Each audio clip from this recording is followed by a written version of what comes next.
They found 27 bodies in the wreckage, 27 souls who never made it out of that burning metal coffin scattered across Montana's frozen peaks.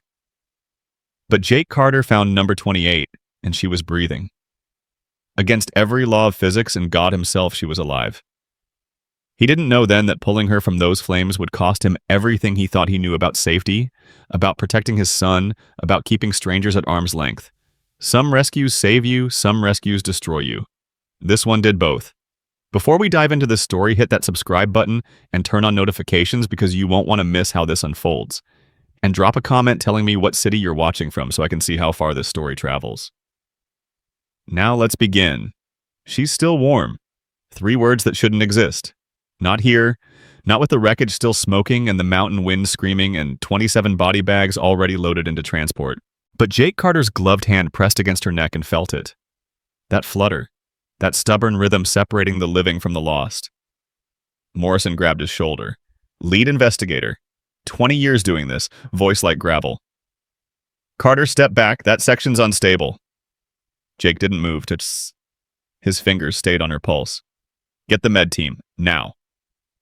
Jake, I said get them. 7 years he'd been doing volunteer rescue. Pulled hikers off cliffs, found lost kids in the woods. Zipped up the dead when finding them alive wasn't an option anymore.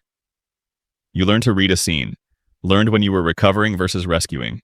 Every single signal here screamed recovery.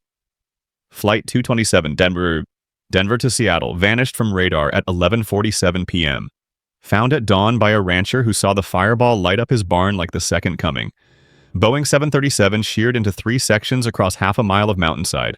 Cockpit hit first, then the tail. Then everything in between tumbled like God throwing dice.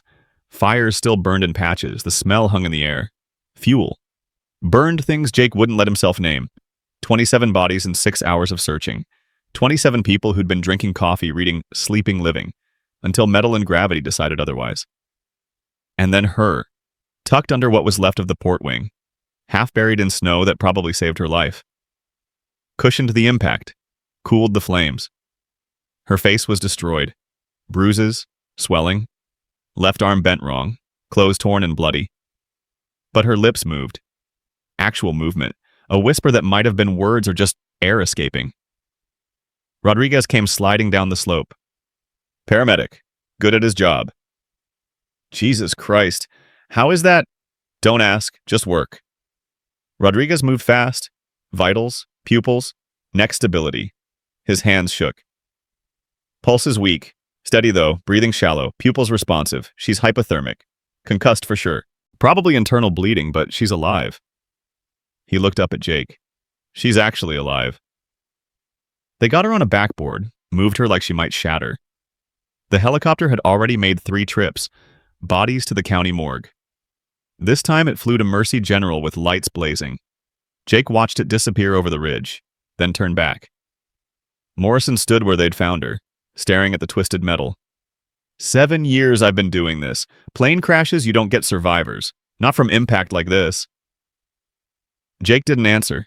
He was looking at something else, a carry-on bag, partially burned, expensive leather, cost more than his truck. He picked it up careful. Inside, past melted toiletries and ruined clothes, was a passport. Except it was wrong. The photo showed a woman who might have been her. Younger, different hair.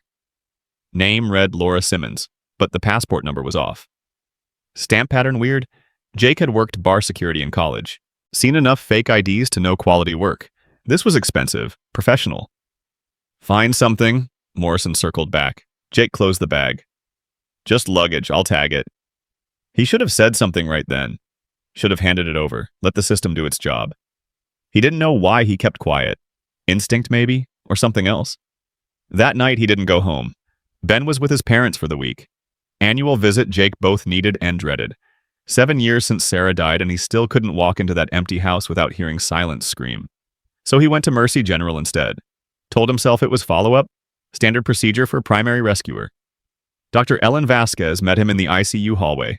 Still in surgical scrubs. Looked like she'd aged 10 years in 12 hours. You the one who found her, Jake Carter. Ellen Vasquez, trauma surgeon. She pulled him into a consultation room, shut the door. I have no idea what I'm looking at. Meaning, meaning her injuries don't make sense. Ellen pulled up x-rays on the light board. Multiple rib fractures, collapsed lung, shattered radius, grade 2 concussion, hypothermia. That's the crash. But look here. She pointed. Older fractures, at least 2 previous. Healed wrong, and scar tissue in her lungs. Prolonged exposure to something, smoke maybe, chemicals, and this. She zoomed in on the wrist. Hairline fracture, months old, never treated, just healed wrong. Jake studied the images. You're saying she was already hurt, before the plane. I'm saying this woman was running from something. Nobody flies commercial with injuries like this unless they're desperate. You ID her. That's the other problem. No ID on her body, no wallet, no phone, nothing. Just clothes and a name tag that says L. 1 letter, that's it. Her luggage, I found it at the scene, had a passport. What name? Laura Simmons. Ellen's expression shifted. We ran her fingerprints, standard procedure for unidentified patients, got nothing, no criminal record, no government employment, nothing. So Laura Simmons is either a ghost or that's not her real name. They stood in fluorescent silence, 2 people who'd seen enough to know when something didn't fit. Can I see her? She's sedated. Will be for days probably, but yeah. The ICU room was dim. All beeping machines and filtered light. She looked smaller than in the wreckage, more fragile. Her face swollen purple and green, but you could see the bone structure underneath. High cheekbones, strong jaw, magazine features. Her right hand lay on the blanket. Fingers slightly curled. No rings, but tan lines where rings had been. When she wakes up, we'll know more, Ellen said quietly. Until then, she's Jane Doe to the system. But between you and me, this woman's carrying secrets. Jake left at 2 a.m., drove home through empty streets, sat in his truck in the driveway 20 minutes before going inside. The house looked exactly like he'd left it. Ben's drawings on the fridge, school photo on the mantle. The careful architecture of a life rebuilt from ash. He'd promised Sarah, those final hospital days when cancer was winning, promised he'd keep living, take care of Ben, raise him right, not let grief turn their home into a tomb. And he had. Mostly. But living and thriving were different countries. Jake had been camping at the border for 7 years. His phone buzzed. Text from Morrison. FAA wants statements tomorrow. 9 a.m. Also victim list finalized. 27 confirmed dead. Your survivor is the only unaccounted passenger. Media's gonna have a field day. Jake stared at that last line. Unaccounted passenger. Because 27 plus 1 made 28. But Flight 227's manifest only listed 27 souls. Which meant the woman he'd pulled from Wreckage shouldn't exist. Not according to physics. Not according to paperwork. She'd gotten on that plane without being on it. His phone rang. His mother. Late for her, but she never slept well when Ben was there. Hey, Mom. Jake, we saw the news. That plane crash. They said you found someone alive. Yeah. My God, how is that even possible? I don't know. Luck, physics breaking, take your pick. Are you all right? You sound tired. He was exhausted, bone deep. I'm fine. How's Ben? He's good. Wants to talk to you. Hold on. Rustling, then his son's voice, 13 years old and still cracking between boy and man. Dad? Hey, buddy? Mom said you rescued someone from a plane crash. Is that true? Jake closed his eyes, saw the wreckage again, the bodies, her face. Yeah, it's true. That's so cool. I mean, not cool that the plane crashed, but cool that you saved someone. Was it scary? Yeah, pretty scary. Did she thank you? She's still in the hospital, hasn't woken up yet. Will she be okay? Such a simple question. Such an impossible answer. I hope so. Good, because you're really good at saving people, Dad. You saved me. When Mom died. Remember? Jake's throat closed. He remembered. Remembered Ben at 6 years old asking if the cancer was his fault. Asking if Mommy would have stayed if he'd been better. Remembered holding his son while they both broke. You saved yourself, buddy. I was just there. No, you saved me, and now you saved her. That's what you do. After they hung up, Jake sat in the dark kitchen and thought about what Ben said. That's what you do. Like it was simple. Like saving people was his job and not just accidents he stumbled into. Sarah's face smiled at him from the mantel. Forever 32. Forever gone. I don't know what I'm doing, he told her photo. Same thing he'd been saying for 7 years. Never got an answer. Never expected one. He poured whiskey. Didn't drink it. Just held the glass and watched the amber catch streetlight through the window. The next 3 days blurred. Interviews, statements, news turning his rescue into national sensation. Miracle woman survives unsurvivable crash. Lone survivor's identity mystery. Deepens. Who is Montana's Jane Doe? Jake avoided cameras, but he went back to the hospital every evening. Told himself it was responsibility, making sure his rescue stuck. Really, he just wanted to know. Who was she? Why someone would buy a fake passport? Board a doomed plane? Carry battle scars into the sky? On the 4th day, Ellen called him at work. She's awake. Jake dropped his tools, drove 90 on roads posted for 60. The construction site he managed could wait. This couldn't. She was sitting up when he walked in. Trying to. Wincing with every breath. The swelling had dropped enough to see her eyes properly. Gray-green. Like the river in winter. They tracked him with an intensity that made his chest tight. You're the one who found me.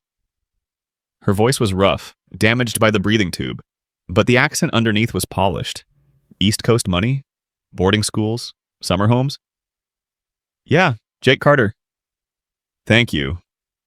2 words that sounded like they cost everything. He pulled up a chair, sat where she could see him without turning. Do you remember what happened? The plane went down. Before that, do you remember getting on... Something flickered across her face. Fear, maybe. Why?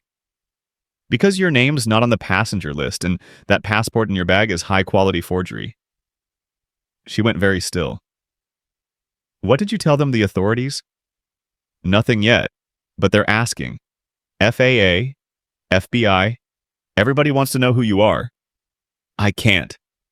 She tried to sit up further, gasped, fell back. I can't tell them. Please, you don't understand what happens if they find me. Who's they? I need time, just time to think, figure out what to do. Jake should have called Morrison right then.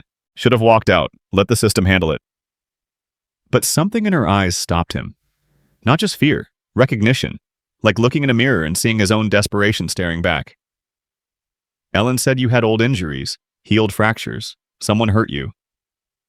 She looked away, jaw tight. Listen, I'm not here to judge, not here to force anything. But people are going to push for answers soon, federal people, the kind that don't take no for an answer. So if there's something you need to tell me, something that helps me understand why I should keep my mouth shut, now's the time. She just breathed for a long moment, each inhale a visible struggle. Then, my name isn't Laura Simmons, it's Eleanor. Eleanor Lockwood. The name hit him like a cold water. Everyone knew that name. Lockwood Industries, one of the biggest tech conglomerates on the planet. Hotels, software, manufacturing, the kind of empire that shaped economies. As in Lockwood Industries. My father, she met his eyes. Now he could see it. Not just fear, my father who spent 3 months having me declared mentally incompetent so he could keep control of my trust fund. My father who drugged me, locked me in a private facility, told everyone I'd had a breakdown.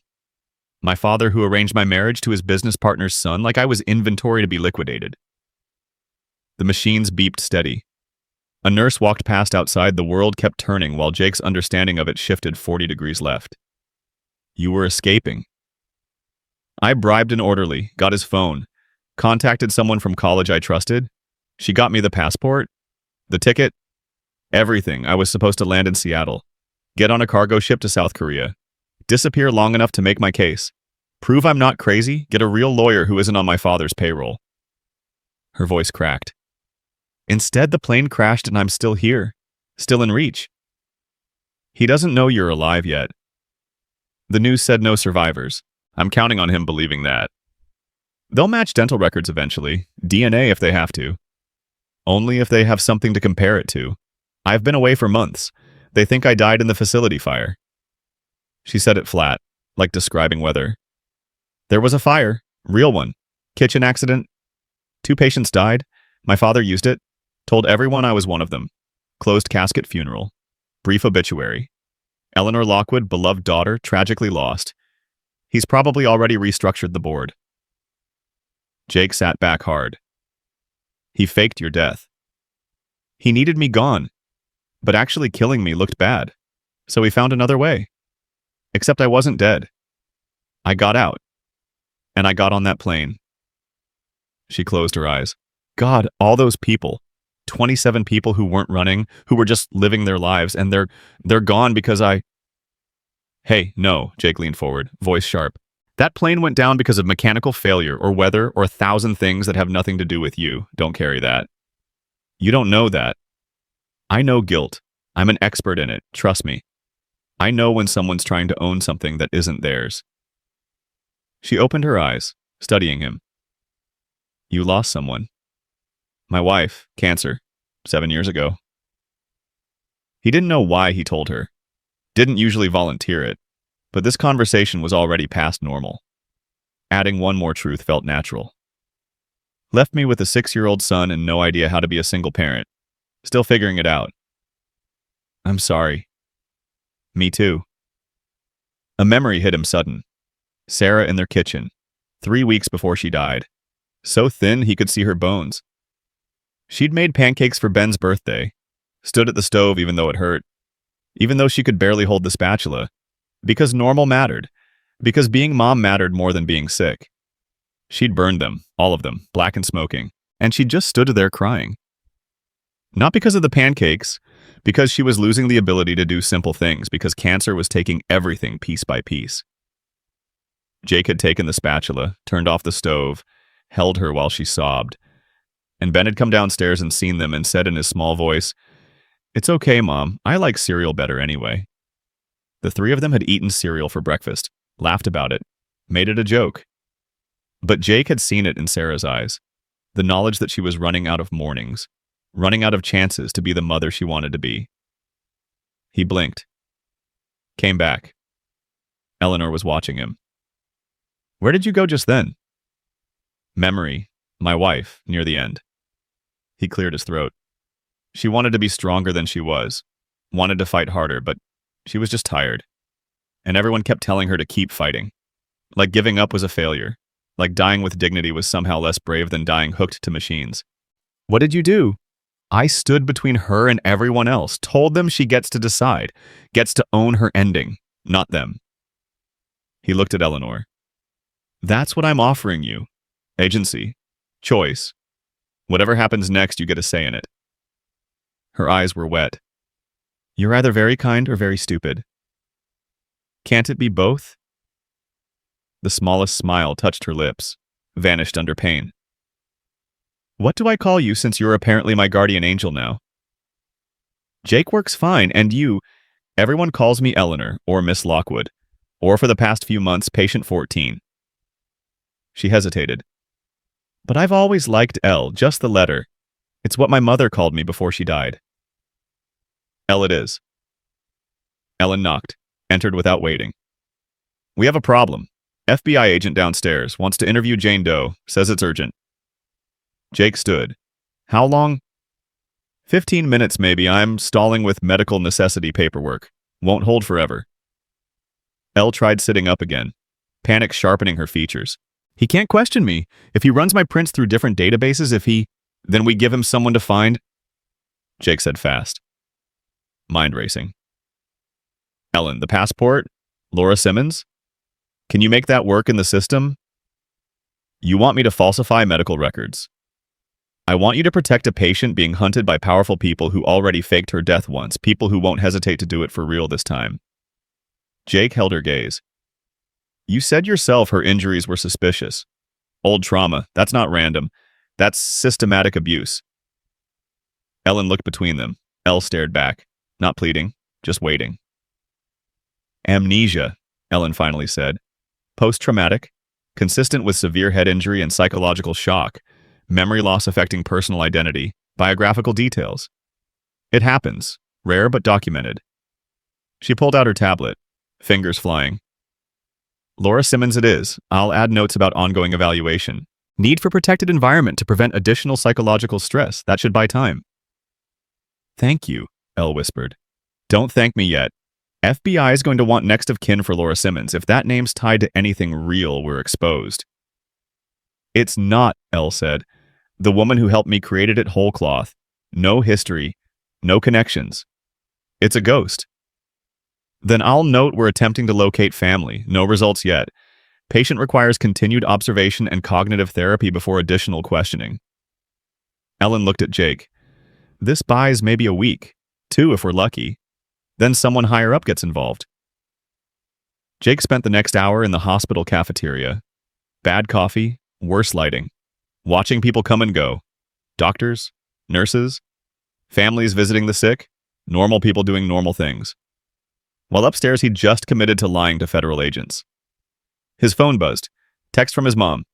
Ben's asking when you're picking him up tomorrow. Says he misses you. Jake typed back, missed him too. I'll be there by noon. Another buzz. This time Morrison. Heard FBI's at the hospital. Everything okay with your survivor? Jake stared at the message. Everything okay? What a question, he typed. Yeah, she's stable. Memory issues but alive. Morrison replied. Good. Media's finally backing off. You're a hero, Carter. Drinks on me next time? Hero? Jake almost laughed. Heroes didn't lie to federal agents. Heroes didn't hide fugitive heiresses. Heroes didn't drag their 13-year-old sons into whatever mess this was becoming. But then again, heroes probably didn't let cancer take their wives without a fight either. And Jake had. He'd stood there and held Sarah's hand and let her go because that's what she wanted. Because agency mattered more than his need to keep her. Maybe being a hero meant making impossible choices and living with them after. He went back upstairs, found the FBI agent in the hallway. Young, professional, clearly annoyed, clearly arguing with Ellen at the nurse's station.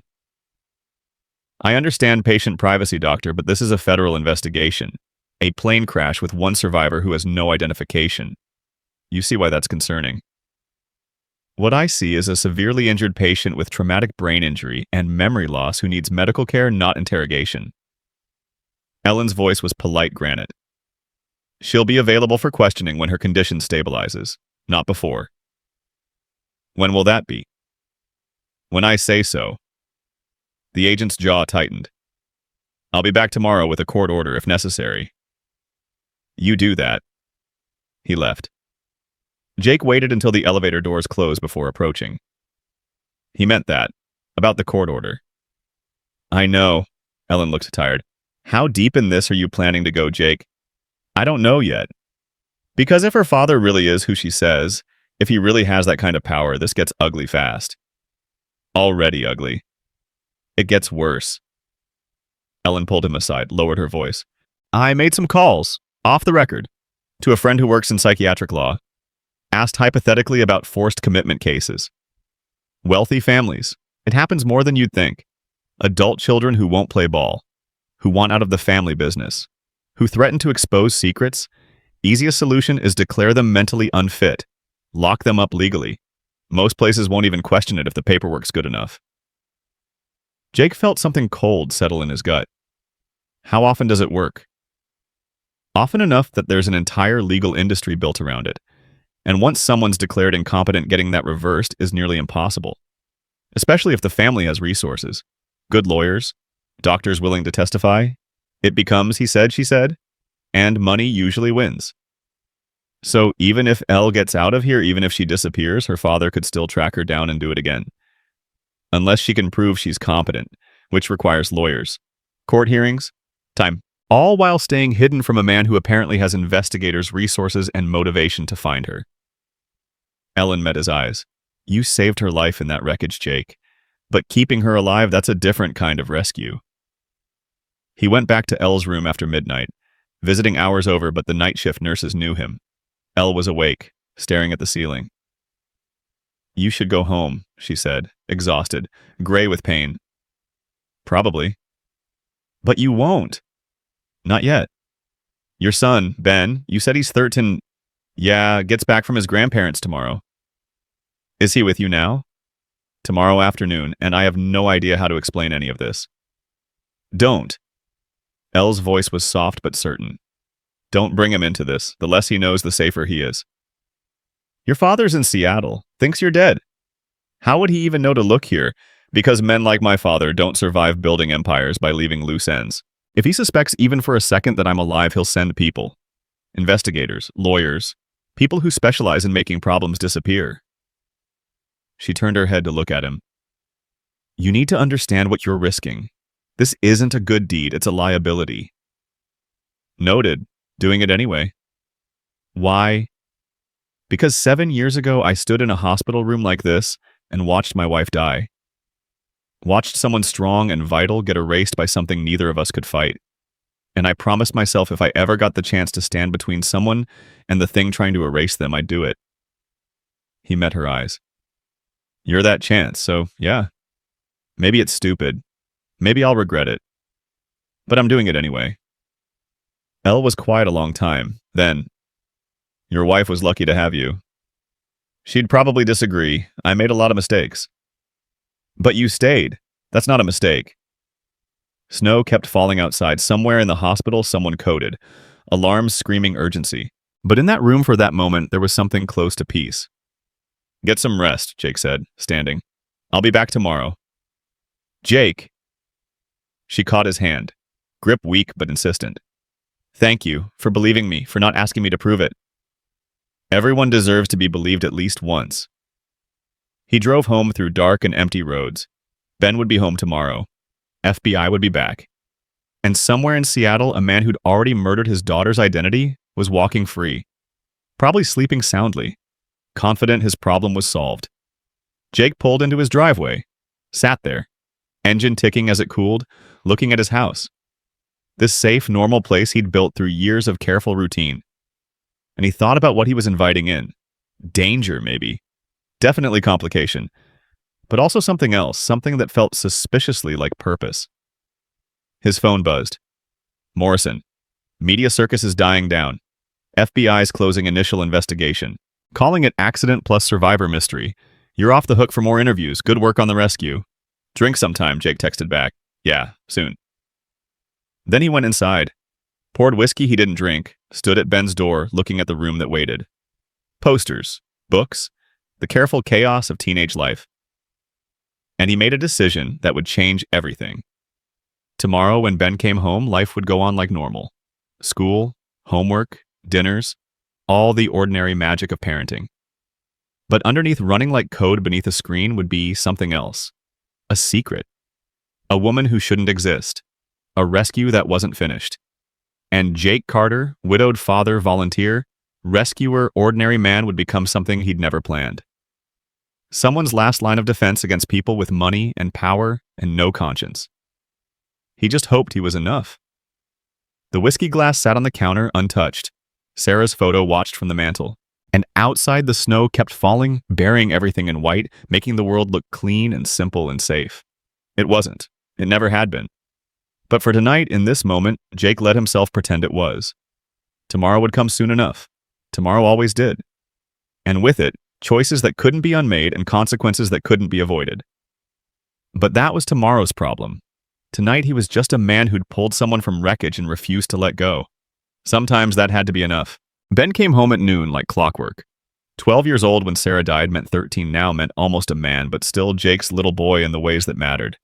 He burst through the door with his duffel bag and that smile that could light up rooms. Dad! Jake caught him in a hug. Held on maybe too long.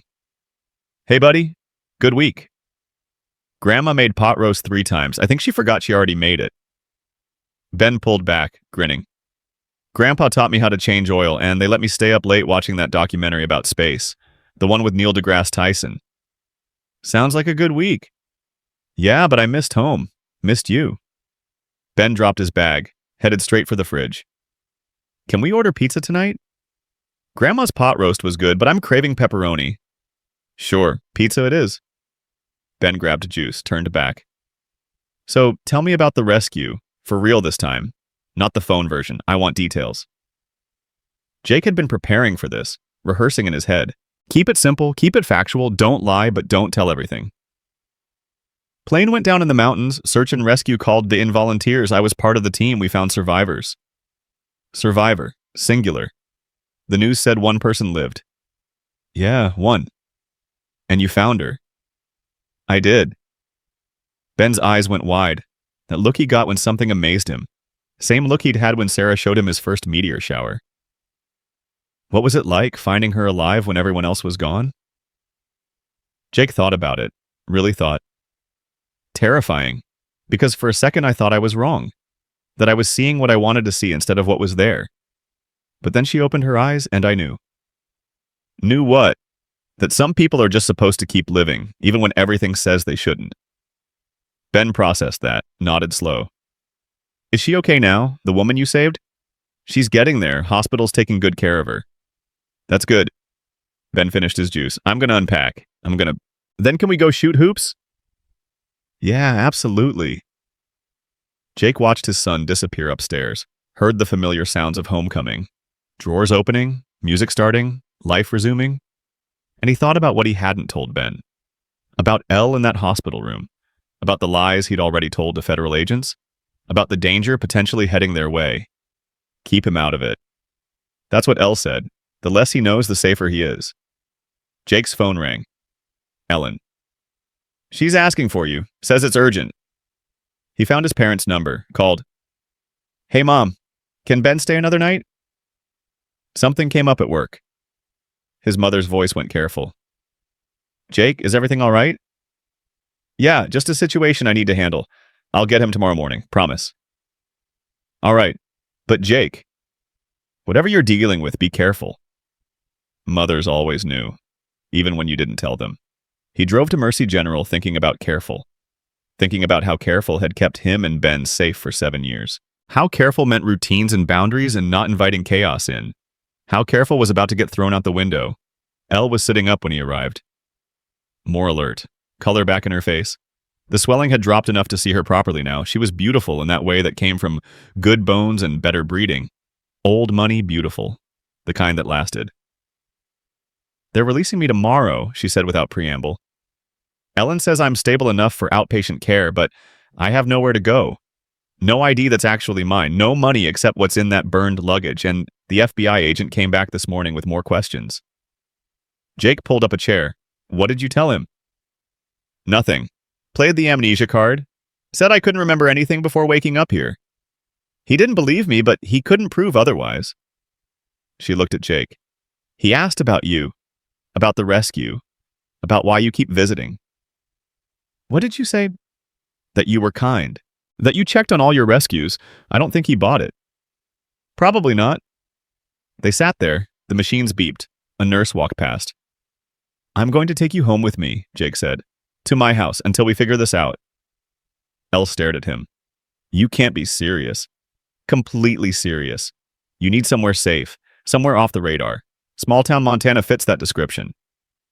Jake, you have a son. You can't bring me into his life, into his home. Not there with everything that's coming. Ben's 13. He's smart. He'll understand.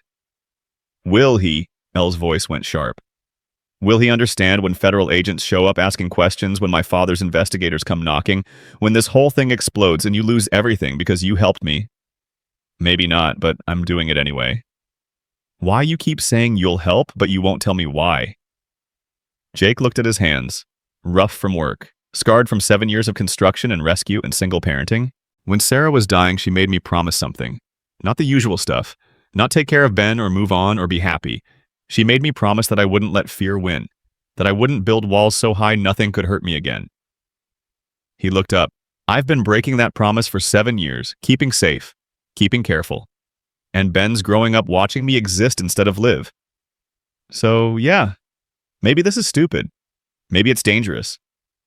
But it's also the first real choice I've made in 7 years. Elle's eyes were wet again. Your wife sounds like she was remarkable. She was. I'm not her. I can't replace what you lost. Not asking you to, just asking you to let me help. Ellen came in with discharge papers, looked between them. So, what's the plan? She's staying with me, Jake said, until she's fully recovered. Ellen's eyebrows went up. Jake, that's a bad idea. Probably, doing it anyway. The FBI's watching her. Watching you now too, probably. And if her father finds out she's alive, if he sends people your home becomes ground zero. Then we deal with it when it happens. Ellen sighed, signed papers. You're both insane. I'm noting in her file that patient is recovering with primary rescuer due to lack of alternative care options and continued medical need for supervised environment. That gives you some cover. Not much, but some. Thank you, Elle said quietly. Don't thank me, just don't get Jake killed. They left the hospital at dusk. Jake had brought spare clothes from the donation bin, jeans that were too big, a sweater that swallowed her. She looked like a kid playing dress-up, fragile and lost and trying hard not to show it. My truck's this way. She followed slow, every step careful, ribs still healing, arm in a sling. But she didn't complain, didn't ask for help, just kept moving. The drive to his house took 20 minutes. Elle watched the landscape roll past. Mountains, pine, the kind of empty that city people found unsettling and locals called home. It's beautiful, she said. I'd forgotten places like this existed. Wait till summer. That's when it really shows off. Jake pulled into his driveway, looked at his house with new eyes, trying to see it the way she would. Small, simple, the kind of place you raised kids and grew old and never made headlines. Perfect camouflage for someone running from a billionaire father. This is me. Elle climbed out slow, looked around. It's perfect. Inside smelled like home. Coffee and wood and that particular scent that comes from years of living in the same space. Ben's backpack by the door, Sarah's Afghan still on the couch. Photos on the mantle marking time and frozen moments. Guest rooms upstairs, first door on the right, bathrooms across the hall. Make yourself comfortable. Elle stood in the entryway like she wasn't sure she was allowed further. Jake, I don't know how to thank you. Don't, not yet. Wait till we see if this works. She nodded, headed upstairs. Jake heard the guest room door close, then silence. He called his mother. Change of plans. I'll get Ben in the morning, like I said. Something came up. Jake, what's going on? Just trust me, Mom, please. She didn't sound convinced, but she agreed. Jake hung up and stood in his kitchen trying to figure out what he'd just done. Brought a fugitive heiress into his home, lied to his parents, set himself up as an obstacle between a powerful man and his runaway daughter. His phone buzzed. Text from Morrison. Heard your survivor got discharged. She doing okay? Jake typed back. Yeah, stable. Staying local for follow-up care. Morrison replied. Good. Glad she's got you looking out for her. You're a good man, Carter. Jake stared at that message. Good man. He used to think he knew what that meant. Now he wasn't sure. Upstairs he heard water running, Elle taking a shower. First real one since the crash, probably. He thought about her up there in his guest room. Wearing borrowed clothes, living a borrowed life, running from a father who'd already erased her once. Morning came cold and bright. Jake woke early, found Elle already in the kitchen. She'd made coffee, found his French press somehow. The smell was different from his usual. Better, richer. You made coffee? Hope that's okay, I couldn't sleep. She handed him a cup. I found beans in your freezer. They're good quality. Jake sipped. Perfect temperature, perfect strength. Where'd you learn to make coffee like this? Elle paused. I don't know, I just knew how. Isn't that strange? Your memory's coming back, maybe? In pieces. Skills without context. I know how to make coffee, but I don't remember learning. I know French, but I don't remember studying it. You know French? Apparently. She said something fluid and beautiful. I woke up this morning and there were words in my head that weren't English. At first I thought I was confused. Then I realized I was thinking in another language. Jake set down his cup. What else do you know? I'm not sure. It's like opening drawers in a house you don't remember living in. Everything's familiar but also strange. She looked at her hands. I have skills I can't explain. Knowledge without memory, it's disorienting. We'll figure it out, one piece at a time. He picked up Ben at 10. His son bounded out of his grandparents' house full of energy and questions. The drive home, Jake rehearsed his speech, how to introduce Elle, how to explain, how to not lie but not tell everything. Ben, I need to tell you something before we get home. His son looked over, curious. Okay. The woman I rescued from the plane crash, she got released from the hospital yesterday. That's good, right? Yeah, very good. But she's got nowhere to go. No family nearby, still recovering. So I offered to let her stay in our guest room, just temporarily, until she's back on her feet. Ben processed this. Is she nice? Yeah, she's nice. Does she remember stuff? The news said she might have amnesia. Some amnesia? Yeah, she's working through it. Cool, I've never met someone with amnesia before. Ben paused. What do I call her? Her name's Elle. Just L like the letter. Just the letter. That's different. I like it. Jake pulled into the driveway. Ben grabbed his bag. This is going to be weird, right? Having a stranger in the house. Probably, but we can handle weird. Yeah, we're good at weird. Ben grinned. That smile again. Remember when we tried to build that treehouse and it collapsed and we had to explain to Mom why there was a hole in the fence? I remember. She was not happy. But we fixed it. We always fix stuff. Ben climbed out. So, we'll fix this too.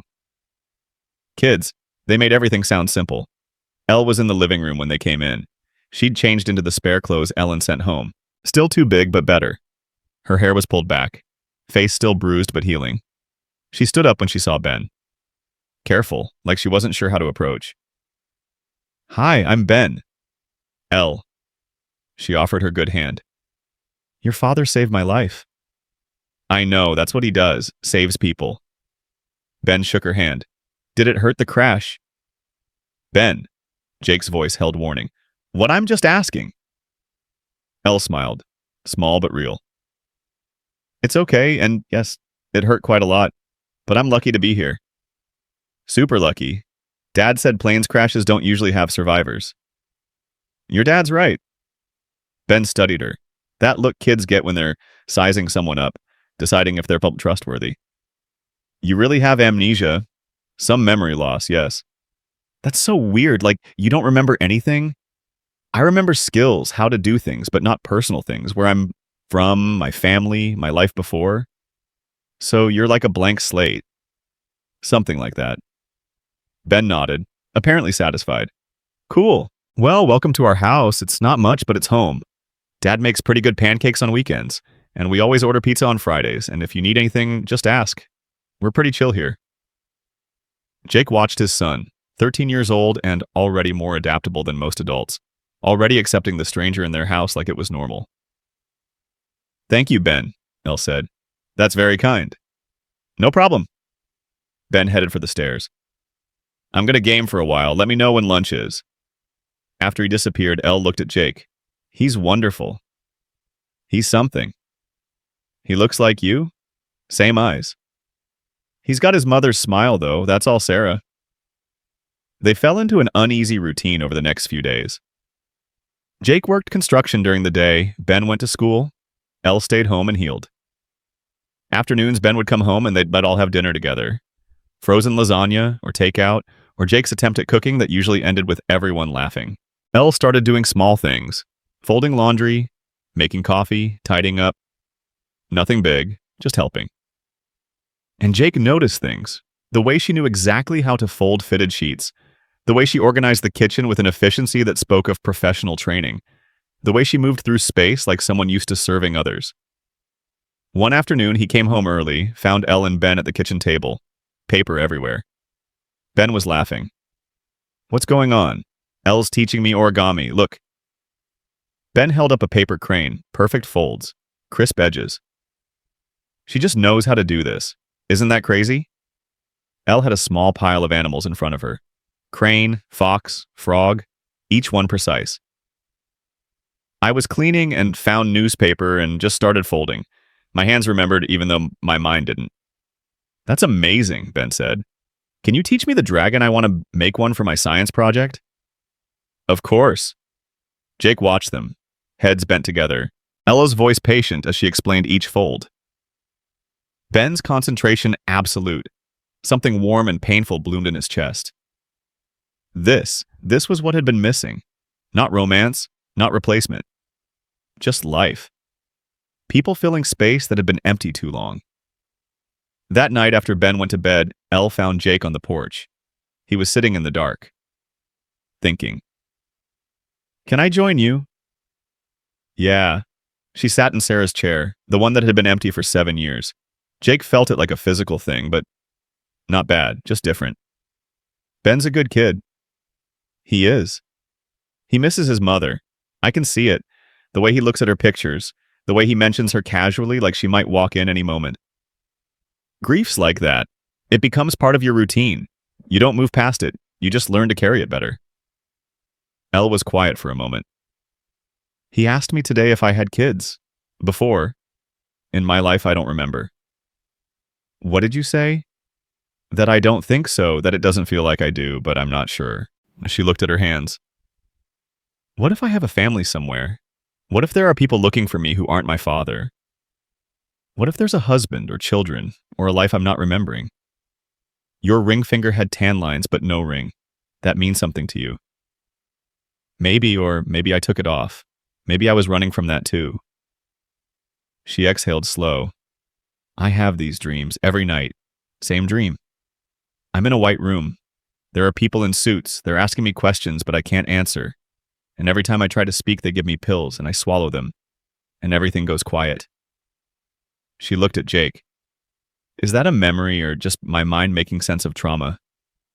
I don't know, but if it's memory, then it lines up with what you told me about your father, about being locked away.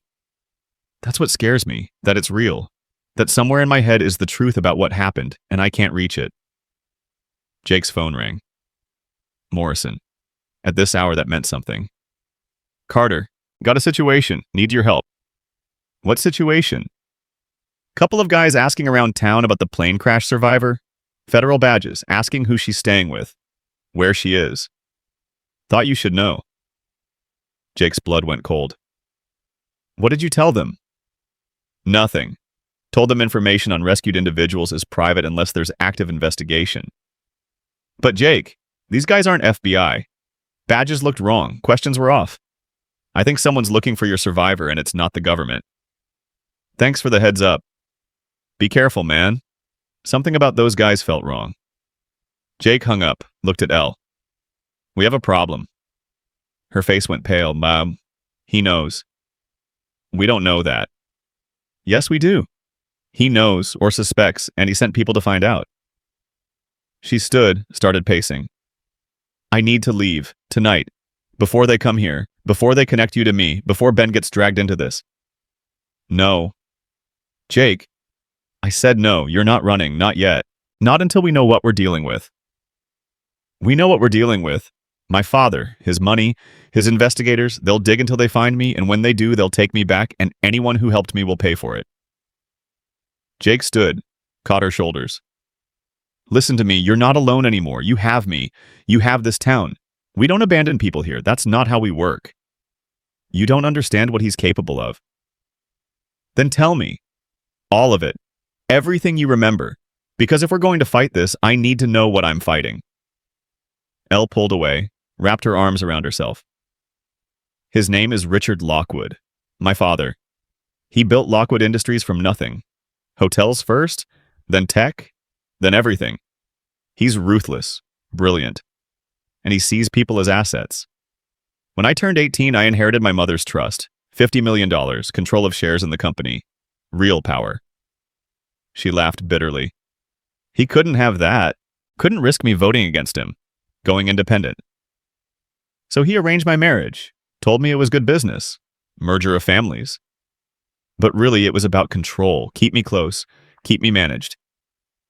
And you refused. I refused? I told him I wanted out. Wanted to go to Paris, study art, live my own life, and he said no. Said I had obligations, responsibilities. Said I was being selfish. Her voice shook. So I threatened to go public, tell investors he was manipulating board votes, using shell companies to hide assets, all the things I'd seen growing up, all his secrets. What did he do?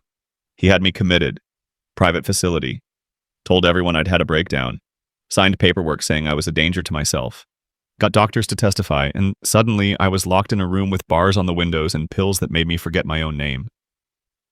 Tears ran down her face now. 3 months of that, until I bribed an orderly, got out, got on that plane. Jake pulled her close, let her cry, felt her shake with years of fear and fury. He won't take you back, Jake said quietly. I promise, whatever it takes, he doesn't get you. You can't promise that. Watch me. The next morning, Jake called Morrison. Those guys with fake badges, they still in town? Checked into the motor lodge last night. Why? Because I'm going to have a conversation with them. Jake, that's a bad idea. Noted. He found them at the diner. 2 men in suits that cost more than Jake's truck. One older. Silver hair, cold eyes, one younger. Muscle wrapped in wool. They looked up when Jake approached. Gentlemen, heard you were asking about me? The older one smiled, didn't reach his eyes. Mr. Carter, Jake Carter, the hero who found the miracle survivor. That's me. We'd like to ask you some questions about the woman you pulled from the wreckage. Why? We represent interested parties who believe she may be someone they're looking for. What parties? That's confidential. Jake pulled up a chair, sat. Here's what's going to happen. You're going to leave town today, and you're not going to come back, and you're not going to bother anyone else with your questions. The younger one leaned forward. Or what? Or I call the sheriff and report 2 men impersonating federal agents. That's a felony, and small-town jails aren't pleasant. The older one's smile never wavered. Mr. Carter, I don't think you understand the situation. We're simply trying to reunite a young woman with her family. Her father is very concerned about her well-being. Her father faked her death, had her locked up, drugged her. So, forgive me if I don't trust his concern. Something flickered in those cold eyes. She told you that, did she? Interesting. Did she also tell you she's mentally unstable? That she has a history of delusions and violent behavior? That she's a danger to herself and others? She told me the truth, and I believe her. Belief is admirable, but facts matter. And the fact is, Eleanor Lockwood is incompetent to make her own decisions. Her father has legal guardianship, court orders, medical documentation, everything proper and legal. Not in Montana, he doesn't. That can be arranged, quite easily. Jake stood. Get out of my town. The older man stood too, buttoned his suit jacket. We'll be in touch, Mr. Carter, when you're ready to be reasonable. They left. Jake sat there, heart pounding, hands shaking. This was real now, not theoretical, not maybe. Real men with real resources hunting Elle, and he'd just painted a target on himself and his son. His phone rang. Unknown number. Mr. Carter. The voice was smooth, educated, power wrapped in politeness. This is Richard Lockwood. I believe you have my daughter. Jake's hand tightened on the phone. The voice was exactly what he'd imagined. Smooth, educated. The kind of voice that closed billion-dollar deals and ruined lives with equal ease. You don't have a daughter, Mr. Lockwood. You have a death certificate. A soft chuckle. So she told you. Good, that saves time. Let me be direct, Mr. Carter. Eleanor is ill, deeply ill. She suffers from paranoid delusions, dissociative episodes, and violent tendencies. The plane crash has undoubtedly made her condition worse. She needs professional care, medical intervention, not the well-meaning but ultimately harmful shelter of a stranger. She seems pretty clear-headed to me. Of course she does. That's the nature of her illness. Lucid intervals followed by psychotic breaks. It's all documented. Court-sealed records, medical files. 3 separate psychiatrists diagnosed her. She's a danger to herself and to anyone around her. Jake walked outside, away from the diner, away from listening ears. If she's so dangerous, why'd you fake her death? Silence. Then, I don't know what she told you, but my daughter died in a facility fire 6 months ago. It was tragic. Devastating. I buried her, mourned her, and now you're telling me she's alive, which means either you're lying or she staged her own death and has been on the run. Either way, she needs help. Or you're lying, and you had her locked up illegally, drugged her, arranged a fake death to maintain control of her inheritance. Those are serious accusations, Mr. Carter. Defamatory, even. I could have you sued into oblivion for speaking them aloud. Go ahead.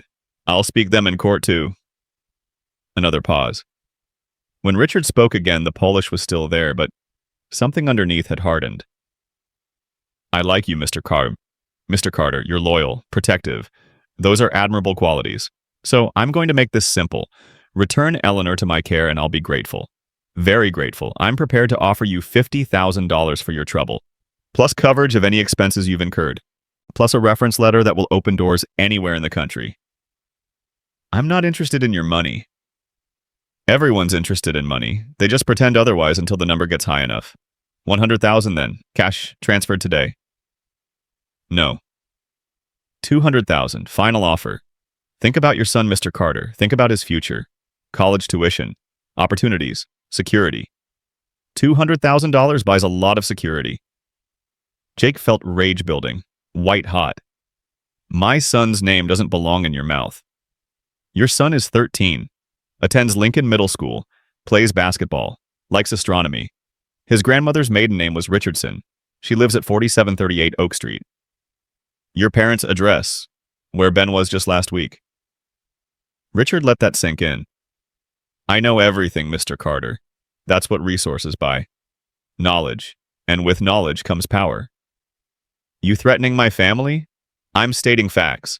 Facts like you're a construction foreman making $48,000 a year. Facts like you have $17,000 in credit card debt from medical bills after your wife died.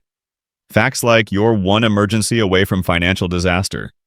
I'm offering you a solution. Take the money. Return Eleanor. Everyone wins. Except Eleanor. Eleanor will receive the best care available. Private facility. Top doctors. Everything she needs. She needs freedom. She needs to be believed. She needs her father to stop treating her like property. Richard's voice went cold. Really cold. You have 24 hours, Mr. Carter. After that, I stop being reasonable. I have lawyers, investigators, resources you can't imagine. I will bury you in legal fees. I will have Eleanor declared incompetent and have you charged with kidnapping. I will make your life a living hell, so think carefully about your next move. The line went dead. Jake stood there, phone in hand, heart hammering. Around him, the town moved normal. People shopping, talking, living. None of them knowing the conversation he'd just had. The threats made, the danger circling. He drove home fast, found Elle in the living room. She took one look at his face and stood. What happened? Your father called me, knows you're here, offered me money to return you, then threatened my family when I refused. Her face drained of color. Oh God, Jake, I'm so sorry. I should never have stayed. Should never have put you in this position. Little late for that. I'll leave. Right now, tonight, before he can hurt you or Ben. Where will you go? I don't know. Somewhere, anywhere. I'll figure it out. No, you won't. You have no ID, no money, no resources. You'll be back in his hands in 48 hours. Then that's what happens. Better me than you and Ben suffering because of me. Jake grabbed her shoulders. Listen to me, I told you before. You're not alone. That still stands. He knows where Ben goes to school, Jake. He's threatening your son. He's posturing, trying to scare me, and yeah, it's working, but I'm not backing down. The door opened. Ben walked in from school, took one look at them. What's wrong? Nothing, buddy, just talking. Don't lie to me. Ben's voice had that edge, that almost adult tone that snuck out sometimes. Something's wrong, I can tell. Is it about Elle? Jake and Elle exchanged looks. Finally, Jake nodded. Yeah, it's about Elle. Okay, so tell me, I'm not a kid anymore. I deserve to know what's happening in my own house. Elle sat down heavy. Your father's trying to protect me, but I'm bringing danger to your home. People are looking for me, bad people, and your father's refusing to give me up. Ben looked between them. Why are bad people looking for you? Because I ran away from my family and they want me back. Why'd you run away? Because staying meant losing myself, losing everything that made me me. Ben processed this, nodded. Then you did the right thing, and Dad's doing the right thing helping you, so what's the problem? Jake almost smiled. The problem is the people looking for her have power, money. They're threatening us. So we fight back. It's not that simple, buddy. Why not? You always taught me to stand up to bullies. This is the same thing. Just bigger bullies. Elle's eyes were wet. You're very brave, Ben, but this isn't your fight. You're in my house. That makes it my fight. Ben looked at Jake. Right, Dad? Jake felt something crack open in his chest. Pride? Fear? Love? Right. That night, after Ben went to bed, Jake sat with Elle in the kitchen. Papers spread between them. She'd been writing, trying to remember, documenting everything she could recall about her father, his business, his associates, anything that might help. He has 5 personal lawyers, she said, pen moving fast. 3 of them specialize in family law, conservatorships, competency hearings. He's used them before. Other board members who got difficult, partners who wanted out. He knows how to make people disappear legally. How do you remember this, but not other things? I don't know. It's like trauma carved certain things deeper. The things that scared me stayed. The happy things disappeared. She looked up. I can't remember my mother's face clearly, but I remember every word my father said when he had me committed. Every lie he told the doctors. Every signature he forged on papers declaring me insane. We need a lawyer. Someone who specializes in this. Who every lawyer in Seattle knows my father. Works with him or wants to. We can't trust anyone there. Then we find someone here. Someone local who doesn't care about Seattle money. Elle looked doubtful. Does someone like that exist? In Montana, yeah. Small-town lawyers are different. They don't think big city. They think their neighbors, their community. Morning came with a knock on the door. Jake opened it to find Morrison and Sheriff Tom Bates. Tom was old school, 30 years law enforcement. Didn't scare easy. Jake, got a situation we need to discuss. They came in. Elle was upstairs. Ben at school. Jake made coffee. Those investigators, Morrison said. The fake feds, they filed a complaint, said you threatened them, made false accusations. Sheriff Bates here got paperwork this morning. Tom set down papers. Cease and desist order from Lockwood Industries.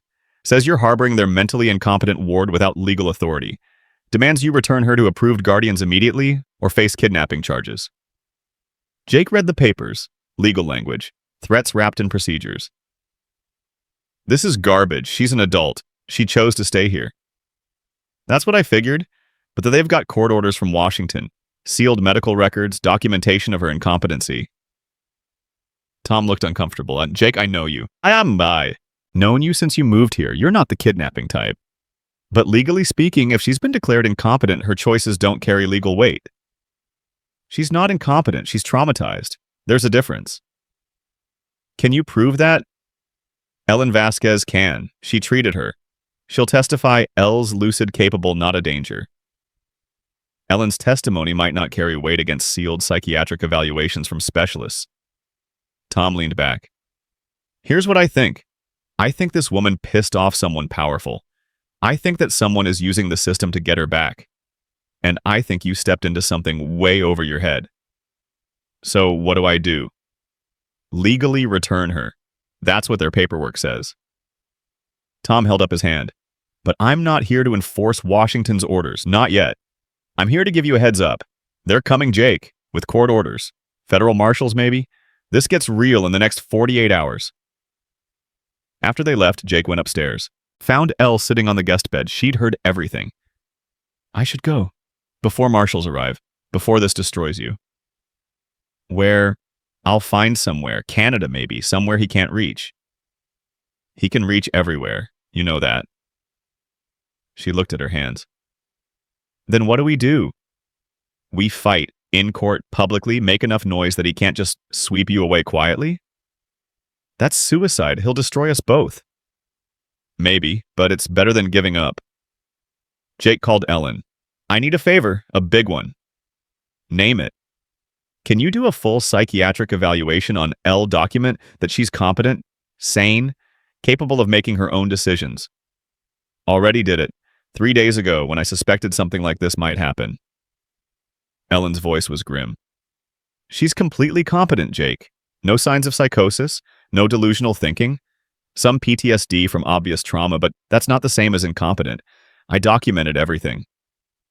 Will you testify to that? Absolutely. But, Jake, you need to understand what you're up against. Her father's documentation is going to be extensive. Multiple doctors, court-sealed, years of records. My evaluation is recent, one opinion against many. It might not be enough. It's a start. Next, he called the only lawyer in town he trusted, Margaret Chen, 60 years old, sharp as broken glass. She'd handled Sarah's estate when she died. Did it for cheap because she liked Jake? Margaret met him at her office, listened while he explained, didn't interrupt, just listened. When he finished, she leaned back. You're asking me to go up against one of the most powerful men in America? Yes. With nothing but Ellen's evaluation and your testimony that this woman is telling the truth. Yes. Jake, I could lose my license over this. If her father's records are legitimate, if she really is incompetent, and I help hide her, that's criminal. She's not incompetent. She's a prisoner who escaped. Margaret studied him. You believe that? Ooh, completely. Why? What makes you so sure? Jake thought about it. Really thought. Because I've spent 7 years learning to see the difference between someone who's broken and someone who's just been hurt. My wife, at the end, the cancer made her weak, but it didn't make her less. She was still herself right up until she wasn't.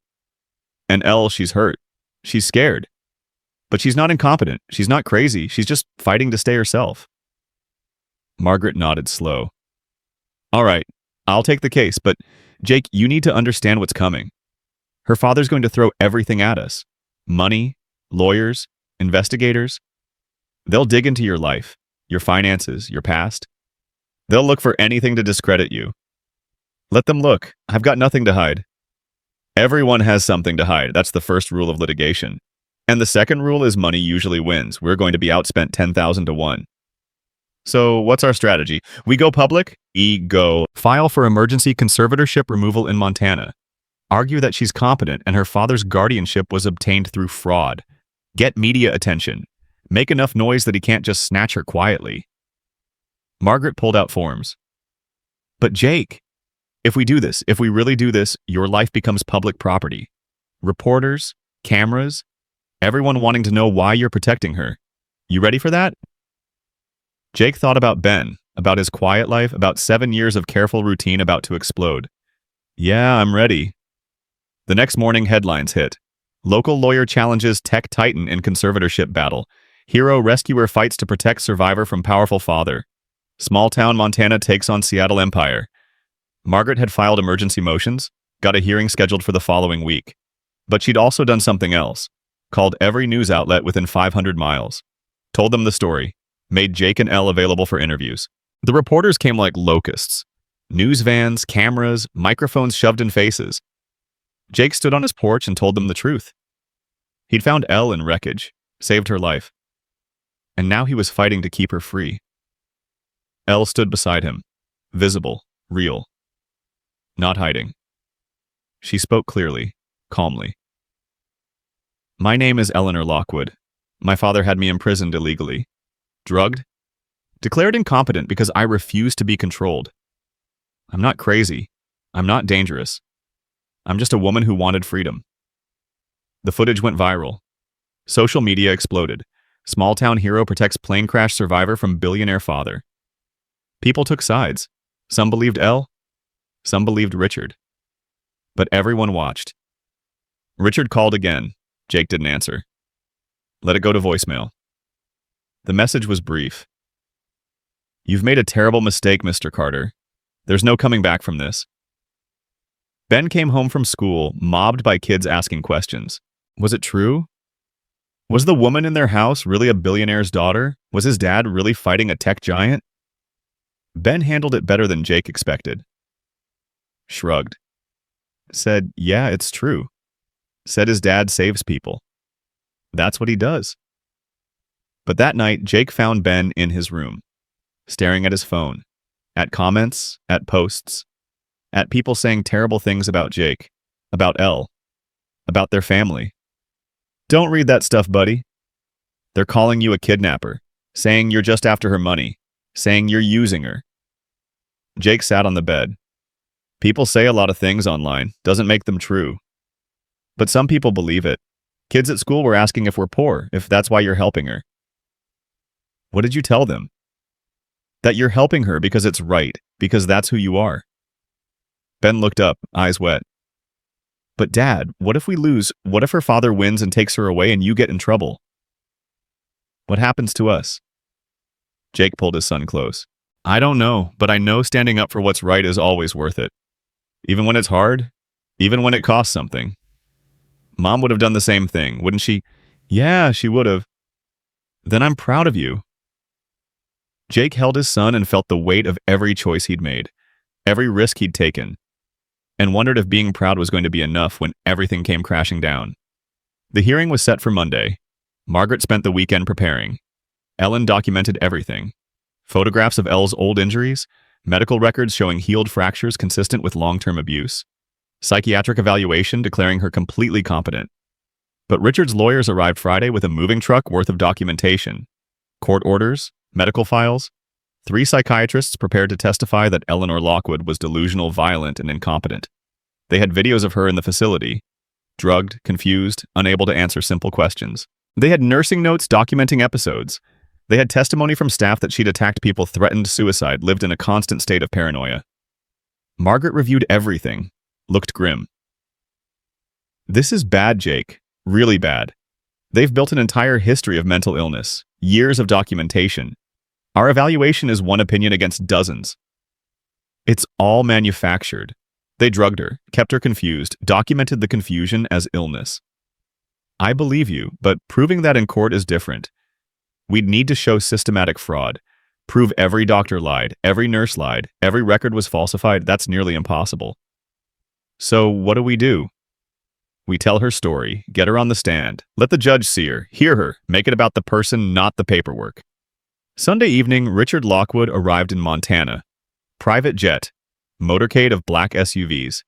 He checked into the nicest hotel in town like he owned it, which he probably did by the end of the day. Money bought things, including hotels. He held a press conference, stood in front of cameras looking every inch the concerned father.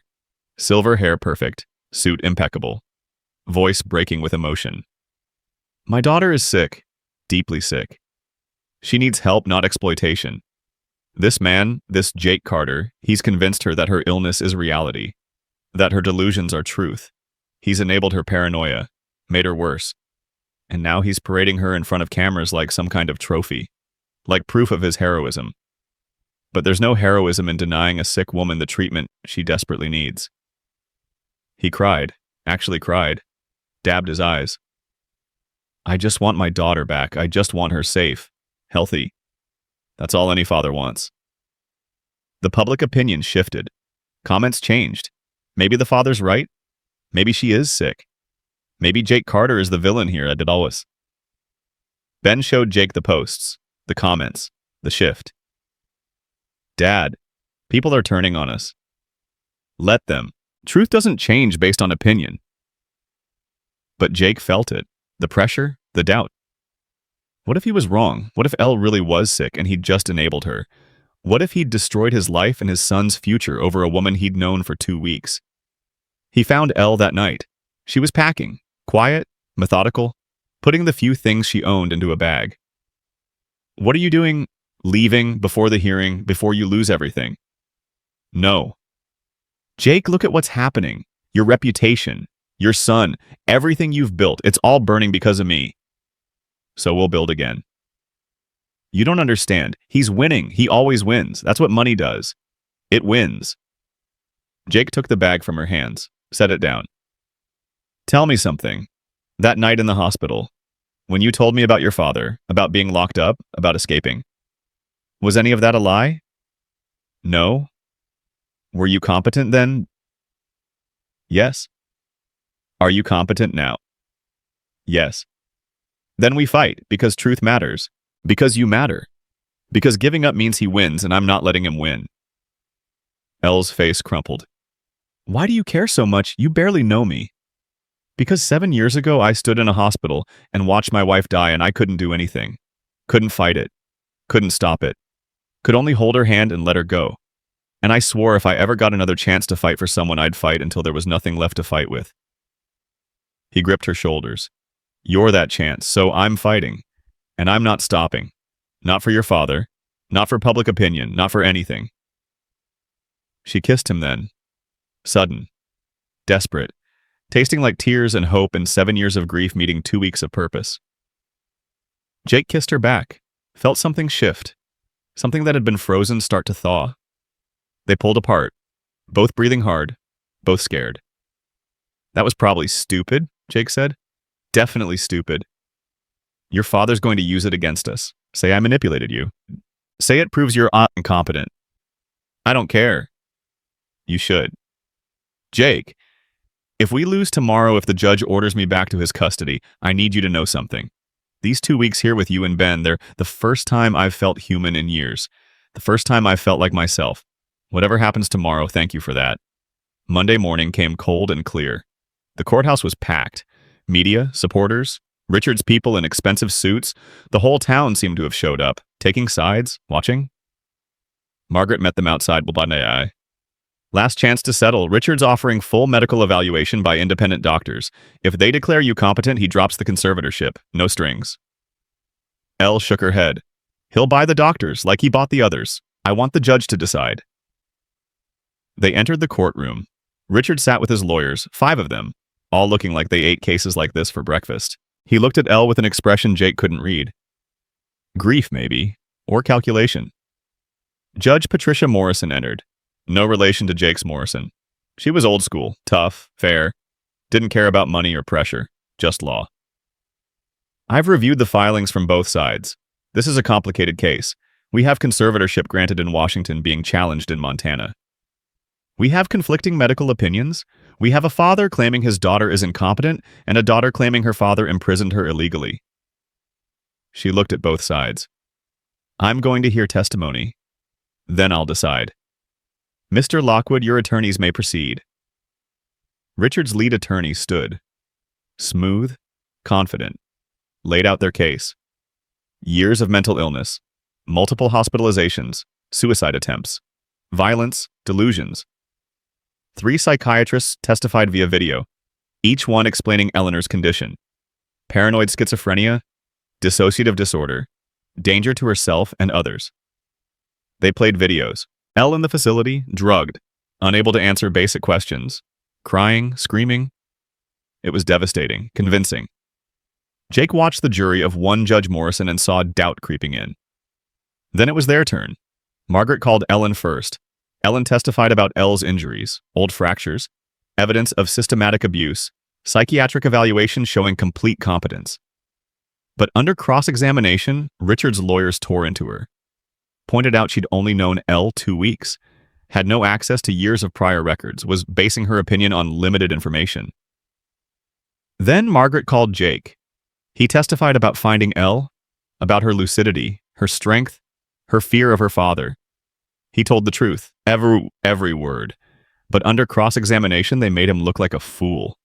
A widower projecting onto a damaged woman. A man who'd known her 2 weeks claiming to understand her better than doctors who'd treated her for years. Finally, Margaret called Elle. She walked to the stand. Visible bruises still healing. Arm still in a sling. She looked fragile, broken. Jake's heart sank, but when she spoke, her voice was steady, clear. She told her story, all of it. Her father's control, the arranged marriage, her refusal, being committed, the drugs, the false death, the escape, the crash. Every word measured, every word true. Richard's attorney cross-examined. Harsh, aggressive, trying to trip her up. Make her seem confused, delusional. Miss Lockwood, you claim you were imprisoned, but records show you were admitted voluntarily. I was drugged and coerced. I signed papers while unconscious. You claim you were abused, but medical records show your injuries were self-inflicted. They forced those diagnoses. I never hurt myself. You claim you remember everything, but you also claim you had amnesia after the crash. Which is it? Elle paused, took a breath. I had memory loss, but my memories returned, in pieces, skills first, then emotions, then facts. That's how trauma works. Ask any psychologist. The attorney smiled. Or that's how delusion works, creating memories that support your narrative. Margaret stood. Objection. Argumentative. Sustained. But the damage was done. Jake could see it. The seed of doubt planted. Maybe she was making it all up. Maybe her memories were delusions. Maybe Richard was right. The hearing ended at 4. Judge Morrison looked exhausted. I'll issue my ruling tomorrow morning, 9 a.m. Everyone be here. They walked out into camera flashes. Questions shouted. Jake kept his arm around Elle. steered her through the crowd. Ben met them at the truck. He'd skipped school to be there. "How'd it go?" Jake couldn't lie to his son. "I don't know, buddy. I really don't know." That night, none of them slept. They sat in the living room, waiting. Jake thought about tomorrow, about Judge Morrison's ruling, about what happened if they lost. Federal marshals taking Richard getting what he wanted. Jake facing charges, everything burning. Sat beside him, held his hand. "Whatever happens, thank you." "Don't. We haven't lost yet." "But if we do, promise me something. Promise you'll let me go. Don't fight after the ruling. Don't make it worse for yourself and Ben. Just let me go." "I can't promise that." "Jake, I said I can't promise that because I'm not giving up. Not now. Not ever." Ben looked at them. "We're family now, right? That's what this is. We're choosing to be family, and families don't give up on each other." Jake pulled his son close, pulled close, 3 people who barely knew each other 2 weeks ago now holding on like they were the only solid things in the world. Outside, the night was cold. Inside, they kept each other warm and waited for morning to come with answers they weren't sure they wanted to hear. Morning came with gray skies and a sense of ending. Jake made coffee, burned toast. His hands wouldn't stop shaking. Hadn't slept at all. She sat at the kitchen table staring at nothing. Ben came down already dressed. School clothes, like today was normal. "You don't have to come," Jake told him. "You can stay with Grandma." "I'm coming." "Ben." "I said I'm coming. She's family. I'm not leaving her." They drove to the courthouse in silence. The parking lot was already packed. News vans, cameras, people holding signs. Some said free Eleanor, some said trust the doctors. The country had split down the middle watching this play out. Margaret met them at the entrance, but she looked like she'd aged 10 years overnight. "Whatever happens in there, stay calm. Don't react. Don't give them ammunition." "What do you think she'll rule?" Elle asked. "Honestly, I have no idea. This could go either way." The courtroom filled fast. Richard sat with his lawyers looking confident, like the outcome was already decided. He glanced at Elle once, just once. His expression was unreadable. Judge Morrison entered at 9 sharp. Everyone stood. Sat. The room went silent except for camera shutters clicking. "I've spent the night reviewing testimony and evidence from both sides," Judge Morrison began. Her voice was steady but tired. "This case represents a fundamental question about autonomy, mental health, and the power of family. On one hand, we have extensive medical documentation spanning years showing a pattern of mental illness. On the other, we have recent evaluation suggesting competence and allegations of systematic abuse." Jake's heart hammered. He reached for Elle's hand under the table. She gripped back hard enough to hurt. The videos presented by Mr. Lockwood's attorneys are disturbing. They show a woman clearly in distress, unable to function, but Dr. Vasquez's evaluation shows a completely different person. Lucid, thoughtful, traumatized but not incompetent. Judge Morrison paused. "I'm troubled by the discrepancy. I'm troubled by the timing. I'm troubled by the fact that Eleanor Lockwood was declared dead 6 months ago, yet is very much alive." Richard shifted in his seat. First sign of discomfort Jake had seen. "However, I'm also aware that mental illness can present in cycles, lucid periods followed by episodes, and I cannot ignore years of documentation from multiple medical professionals." She looked directly at Elle. "Miss Lockwood, I believe you believe what you're saying. I believe you've suffered trauma, but belief and legal competence are different standards." Jake felt Elle's hand go slack. This was it. They were losing. "That said," Judge Morrison continued, "I'm not comfortable returning you to your father's custody based solely on sealed records from another state. Not without independent verification." She looked at Richard. Mr. Lockwood, your attorneys presented videos and documentation, but I note all treating physicians testified via video. None appeared in person. None submitted to cross-examination." Richard's lead attorney stood. "Your Honor, these are respected professionals with busy practices. Video testimony is standard procedure." "Perhaps, but in a case this significant, I expect more. I expect accountability." Judge Morrison's voice hardened. "I'm ordering an independent psychiatric evaluation. 3 doctors, chosen by this court, not by either party. They will have access to all medical records, all evidence, all testimony. They will evaluate Eleanor Lockwood over the next 30 days and report their findings. Your Honor, Richard's attorney objected. My client has legal guardianship granted by Washington courts. And this is Montana, where I have jurisdiction over anyone residing within state borders. Miss Lockwood is currently residing here. Therefore, I have authority to order evaluation before enforcement of out-of-state orders. She banged her gavel. During the evaluation period, Eleanor Lockwood will remain in the custody of Jake Carter under court supervision.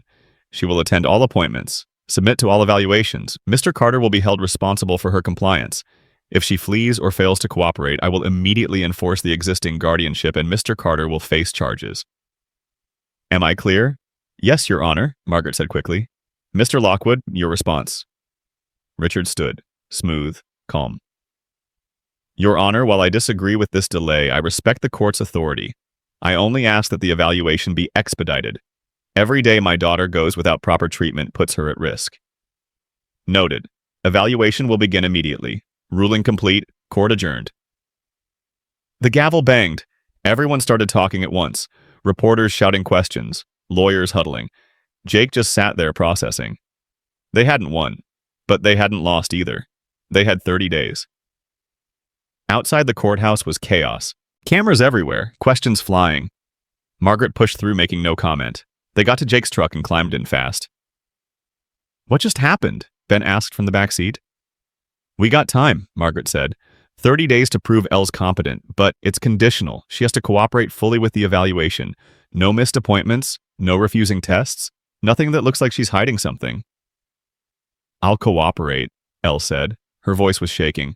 I'll do whatever they want. Good, because those evaluators, they're going to dig deep, ask hard questions, push boundaries. They're going to try to find cracks in your story, inconsistencies, anything that supports your father's claims. Let them. I'm telling the truth. Jake drove home through streets lined with cameras, news crews filming them, following them. It was surreal, invasive, like living in a fishbowl. His phone rang. Unknown number. He almost didn't answer. Then did. Mr. Carter, this is David Park. I'm an investigative journalist with the Seattle Post. I've been looking into Richard Lockwood for 2 years, and I think I can help you. Jake pulled over, put the phone on speaker. I'm listening. Eleanor Lockwood isn't the first family member Richard has had declared incompetent. His brother Marcus, committed 15 years ago, still institutionalized. His first wife's sister, committed 10 years ago. Disappeared into private care, never seen again. There's a pattern. Anyone who threatens his control gets labeled mentally ill and removed. Elle went pale. Marcus, my uncle Marcus, I remember him. He was kind, funny. I loved him. Then one day he was just gone. My father said he'd had a breakdown. He didn't have a breakdown, David said through the speaker. He tried to blow the whistle on illegal accounting practices in the company. Threatened to go to the SEC. 2 weeks later, he was committed. Diagnosis paranoid schizophrenia. Same diagnosis your father used on you, Eleanor. Can you prove this? Margaret asked. I have sources, former employees, medical staff who've come forward off the record, but getting them to testify publicly, that's harder. They're scared. Richard has destroyed people before, ended careers, ruined lives. Nobody wants to be next. But you're still investigating, because someone needs to, because powerful people shouldn't get away with this. David paused. Look, I can't promise anything, but if you give me access, if you let me document this case, I'll use my platform to expose what Richard's been doing for decades. I'll make it too public for him to sweep under the rug. Jake looked at Elle. She nodded. Do it. Tell him everything. They spent the next 3 days living under microscopes. David Park moved into the local motel. Interviewed everyone. Jake, Elle Ben, Ellen, Margaret, the rescue workers from the crash site. He documented everything. Wrote articles that went viral. Each one exposing another piece of Richard's history. The public opinion shifted again. Maybe Eleanor was telling the truth. Maybe Richard Lockwood was exactly what she claimed, a controlling father who used medicine as a weapon. But Richard didn't stay quiet. He gave his own interviews, emotional appeals about a sick daughter and the vultures exploiting her. He brought in Marcus, his brother. The Uncle Elle remembered, wheeled him onto a news show drugged and barely coherent. Proof Richard said that mental illness ran in the family. that Eleanor was following the same tragic path. Jake watched that interview with growing rage. He's using his own brother as a prop, keeping him drugged to make his point. That's what he does, Elle said quietly. He uses people, discards them, and he's very good at making it look like compassion. The psychiatric evaluations began. 3 doctors, each one spending hours with Elle, asking questions, running tests, digging into her history. She came home exhausted after each session, drained. They keep asking about my mother, she told Jake after the second evaluation. How she died, what I remember. I told them she died when I was 10. Cancer. But they keep pushing, like they think I'm lying. Why would you lie about that? I don't know, unless there's something about her death I'm not remembering. She looked troubled. They asked if my father ever hurt my mother. I said no. But then they showed me old news articles. My mother died in a fall, down the stairs in our home. It was ruled an accident, but there were questions. Witnesses who said my father had been violent before. Jake felt cold. You think he killed her? I don't know. I was 10. I don't remember much. Just that she was gone and my father was sad, but also relieved. Like something that had been weighing on him was finally over. Elle's eyes filled. What if I've been running from a murderer? What if he didn't just destroy lives metaphorically? We don't know that. But what if David Park brought them news a week into the evaluations? He'd found a nurse, former employee at the facility where Elle had been held. She was willing to talk. On record, her name was Patricia Ruiz, 40 years old, tired eyes. She met them at a diner outside of town, looked scared just being there. I worked at Clearwater facility for 6 years, she said. Her hands shook around her coffee cup. Private psychiatric hospital, very exclusive, very expensive. We got a lot of difficult patients. Rich people's problems swept under the rug. You treated Eleanor, Margaret asked. I was assigned to her for 3 months, January to March last year. Patricia looked at Elle. You probably don't remember me. You were pretty out of it most of the time. I remember pieces, faces without names. Did they make you drug me? We had orders from Dr. Chen. She was your primary psychiatrist. Antipsychotics, sedatives, heavy doses. Whenever you got agitated, we increased them. Whenever you tried to refuse medication, we documented it as evidence of your incompetence. Patricia's voice broke. I'm not proud of what we did, but orders were orders, and questioning orders meant losing your job. What changed? David asked. Why are you talking now? Because I saw the news, saw you testifying, saw you fighting back, and I realized I was part of something evil. We weren't treating patients, we were imprisoning them, and I can't live with that anymore. She pulled papers from her bag. I made copies before I left. Medical notes, medication logs, everything showing how we kept you sedated, how we documented normal reactions as symptoms, how we created the illness we claimed to treat. Margaret took the papers, scanned them. Her eyes went wide. This is evidence of systematic abuse, medical malpractice, possibly criminal. It's also protected by confidentiality laws, Patricia said. I could lose my license for sharing them, could face charges, but I don't care anymore. Someone needs to stop this. Stop him. Will you testify? Margaret asked. In front of the court? Patricia hesitated, then nodded. Yes, I'll testify. They filed emergency motions with Judge Morrison. New evidence, new testimony, request for immediate hearing. The judge granted it, scheduled for the following Monday. But Richard moved faster. That Friday, federal marshals showed up at Jake's door with papers. Emergency guardianship enforcement. Claimed that Elle had missed evaluation appointments. That she was unstable. That immediate intervention was required. I haven't missed any appointments, Elle said. Her voice was steady, but Jake could see the fear in her eyes. I've attended every single one. The lead marshal checked his papers. According to these orders, you missed Thursday's appointment with Dr. Williams. I didn't. I was there. Jake drove me. We have receipts, timestamps. Let me make a call. The marshal stepped away, talked on his radio, came back looking uncomfortable. There's been a mistake. Dr. Williams confirms you were there. Someone filed false reports with the court.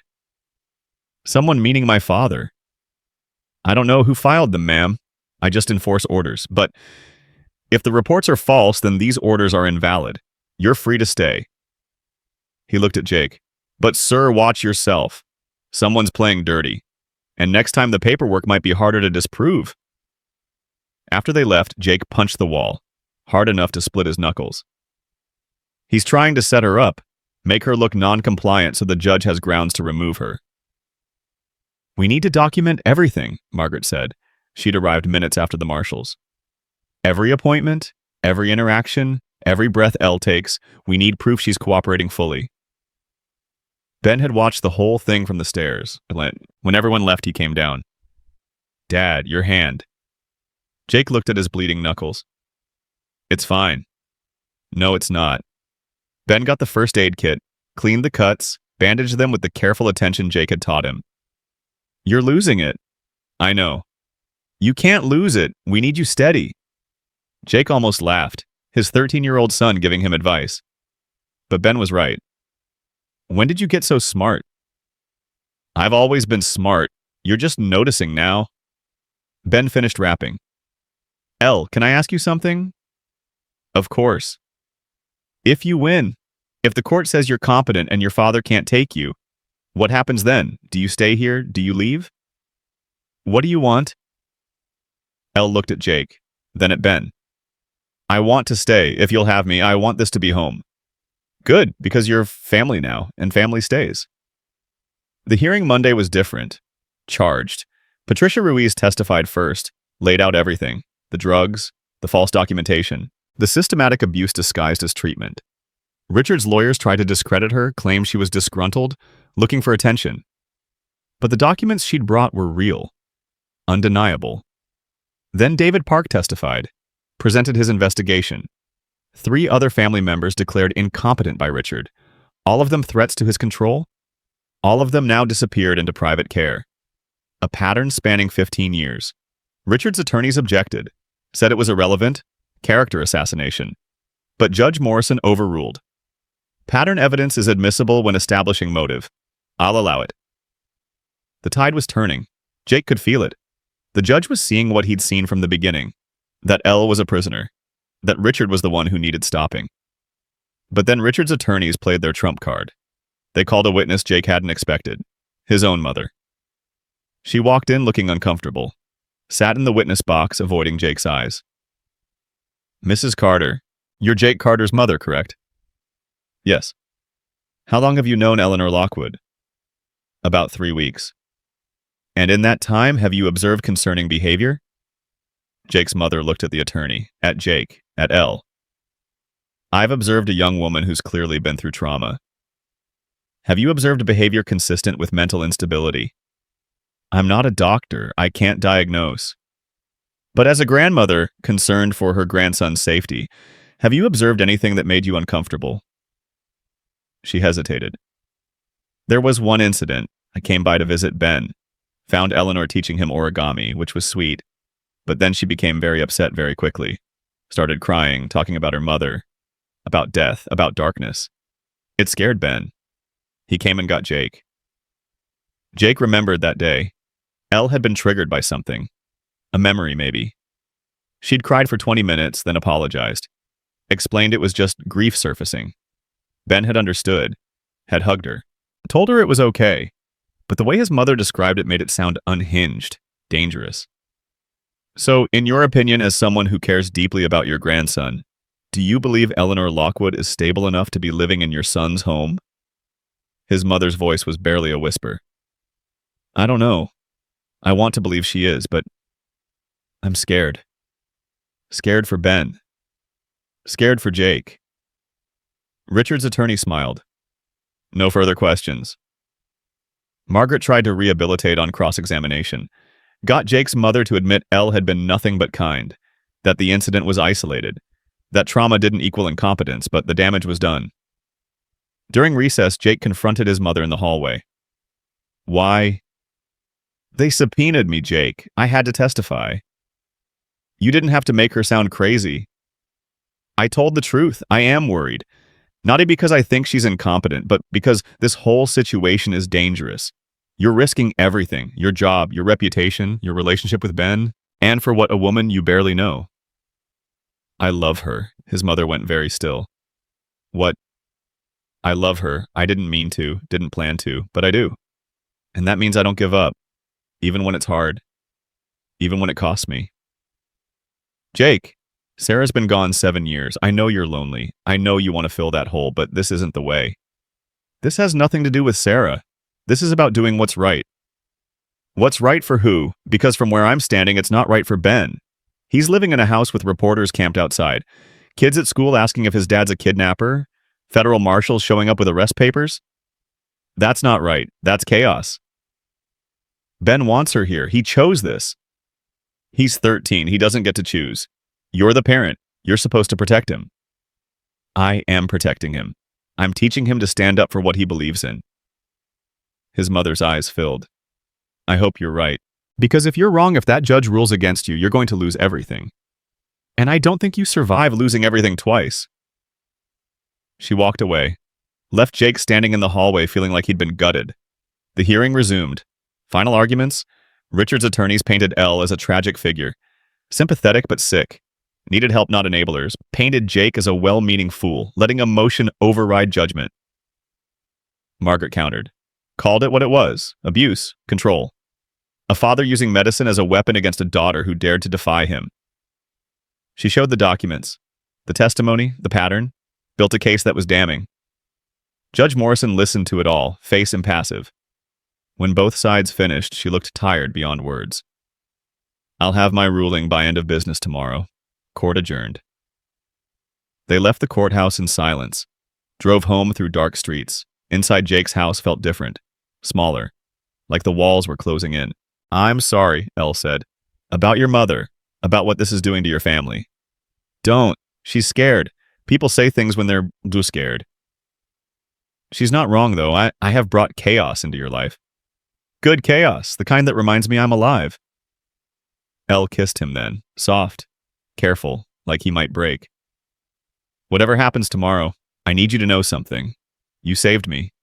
Not just from the wreckage, from drowning, from disappearing into whatever darkness my father had planned.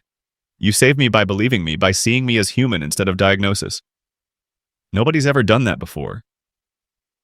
That's just basic decency. No, it's love. And I love you too. Both of you. You and Ben. You gave me a family when I thought I'd lost everything. They held each other as the night deepened, as the world outside kept turning, as tomorrow approached with answers they both feared. Ben came downstairs, saw them. Can I join? They made space, the three of them on the couch, holding each other, a family made of choice and circumstance and stubborn refusal to quit. Tomorrow's going to be okay, Ben said. It has to be. Jake hoped his son was right, but hope was getting harder to hold. His phone rang. Margaret. At this hour, that meant something. Jake, turn on the news. Channel 7, now. He grabbed the remote. Found the channel. Froze. Richard Lockwood was on screen, but he wasn't in a studio. He was in a hospital bed. Tubes. Monitors. Looking frail. Vulnerable. The anchor's voice was solemn. Breaking news tonight. Tech billionaire Richard Lockwood has been hospitalized following an apparent cardiac event. Sources say he collapsed this evening shortly after leaving the courthouse. His condition is currently listed as critical. This comes as his court battle over daughter Eleanor continues. More details as they develop. Jake looked at Elle. She was staring at the screen, face blank. He's faking, she said. Her voice was flat. Dead. This is his play. Sympathy? Make me look like the villain who stressed her poor father into a heart attack. Make himself the victim. You don't know that. Yes, I do, because that's exactly what he did with my mother, right before she died. He told everyone she was sick, Ging. That stress from her mental illness was killing him. Then she fell down those stairs and he was free, and everyone felt sorry for him. The phone rang again, David Park this time. I'm at the hospital, calling in favors, getting information. Richard Lockwood's cardiac event totally manufactured. His own doctor is here, private physician, giving him medication to simulate symptoms. I have a source willing to confirm it, but not on record. Can you prove it? Not yet, but I'm trying. Keep your phone on. If I get proof, I'll send it immediately. They waited up all night, watching news coverage, watching Richard play victim from his hospital bed, watching public opinion shift again. Poor father stressed to the breaking point by his mentally ill daughter. Poor man fighting to save her, despite her hatred. Morning came gray and cold. The ruling was scheduled for 9 a.m. But at 8, Margaret called. "Emergency hearing. Judge wants both parties in her chambers in 30 minutes. Something's happened." They drove fast, got there to find reporters everywhere. Something big was breaking. They pushed through to the chambers, found Margaret waiting outside. David Park got proof. Richard's doctor, the one at the hospital. He came forward, admitted the cardiac event was staged, said he couldn't keep lying. Not after watching Elle testify, not after seeing what Richard was really doing. "Where's Richard?" "Discharged himself an hour ago, disappeared. His lawyers say he's headed to Seattle." "But Jake, this is good. This proves he's willing to manipulate anything, including medical records. Judge Morrison is going to have questions." They entered chambers. Richard wasn't there, just his lawyers looking uncomfortable. Judge Morrison looked furious. "Where is your client?" The lead attorney stood. He was advised by doctors not to travel but insisted on returning to Seattle. He'll be available by video conference for the ruling. How convenient. He creates a medical emergency, gets sympathy, then disappears when proof emerges it was manufactured. Judge Morrison's voice was ice. "Counsel, I have spent 2 weeks reviewing this case. I've heard testimony, examined evidence, struggled with the question of competence versus autonomy. And now I find that the petitioner, the man claiming to be a concerned father, staged a cardiac event for public sympathy. So, let me be very clear. I will not be manipulated. Not in my courtroom. Not in my jurisdiction." She looked at Elle. "Miss Lockwood, stand please." Elle stood, shaking. "I've made my decision. And your father's stunt this morning just confirmed what I suspected. This case was never about medicine, it was about control, and I will not be party to it." Jake's heart was in his throat. This was it. The moment everything either came together or fell apart. Based on the testimony of Patricia Ruiz, the investigation by David Park, the medical evaluation by Dr. Vasquez, and my own observation of Eleanor Lockwood, over these proceedings I find her to be completely competent, capable of making her own decisions. And I hereby invalidate the conservatorship granted in Washington on grounds that it was obtained through fraud and systematic abuse. Elle made a sound, half sob, half laugh. Jake caught her as her knees gave out. "Furthermore," Judge Morrison continued, "I'm issuing a restraining order against Richard Lockwood. He is not to contact Eleanor, not to send representatives to contact her, not to surveil or investigate her. Violation will result in immediate contempt charges." She banged her gavel. "Eleanor Lockwood is free. This court is adjourned." The room exploded, lawyers talking, Margaret hugging Elle, Ben bursting through the door because he'd been listening outside. Everyone talking at once, but Jake just held Elle. Felt her shake, felt her tears. Felt the weight of 2 weeks of fear finally lifting. "You're free," he whispered. "You're actually free." "We're free," she corrected. "All of us." Outside the courthouse was celebration. The town had showed up. Signs, cheers. People Jake barely knew congratulating him, telling him they'd known all along, that they'd been rooting for them. Sheriff Bates found him in the crowd. "Carter, good work. Proud of you, eh?" Morrison was there too, grinning. "Told you that town doesn't abandon its own. You're one of us now, all of you." David Park filmed everything, documenting the end like he'd documented the beginning. Later, his article would win prizes, expose Richard Lockwood completely, lead to investigations, charges, the unraveling of an empire built on abuse. But right now, in this moment, none of that mattered. What mattered was Elle smiling, really smiling, free. What mattered was Ben laughing, proud of his father, proud of his family. What mattered was Jake finally feeling like the 7 years of grief and careful existence had led somewhere worth going. They went home through streets that felt different, lighter. The cameras were still there, but now they were recording victory instead of struggle. Inside Jake's house, Elle stood in the living room, looking around like she was seeing it for the first time. "This is home," she said softly. "Really home, not temporary, not borrowed. Home." "Yeah," Jake agreed. "Home." And for the first time in 7 years, his house felt complete. The first week after the ruling felt like living in someone else's life. Reporters kept calling, but Jake stopped answering. Margaret handled media requests. David Park published his final article exposing Richard's decades of abuse, and it went viral. 3 separate federal agencies opened investigations. Lockwood Industries stock plummeted. Board members resigned. The empire was crumbling. But inside Jake's house, life tried to find normal. Elle started sleeping without nightmares.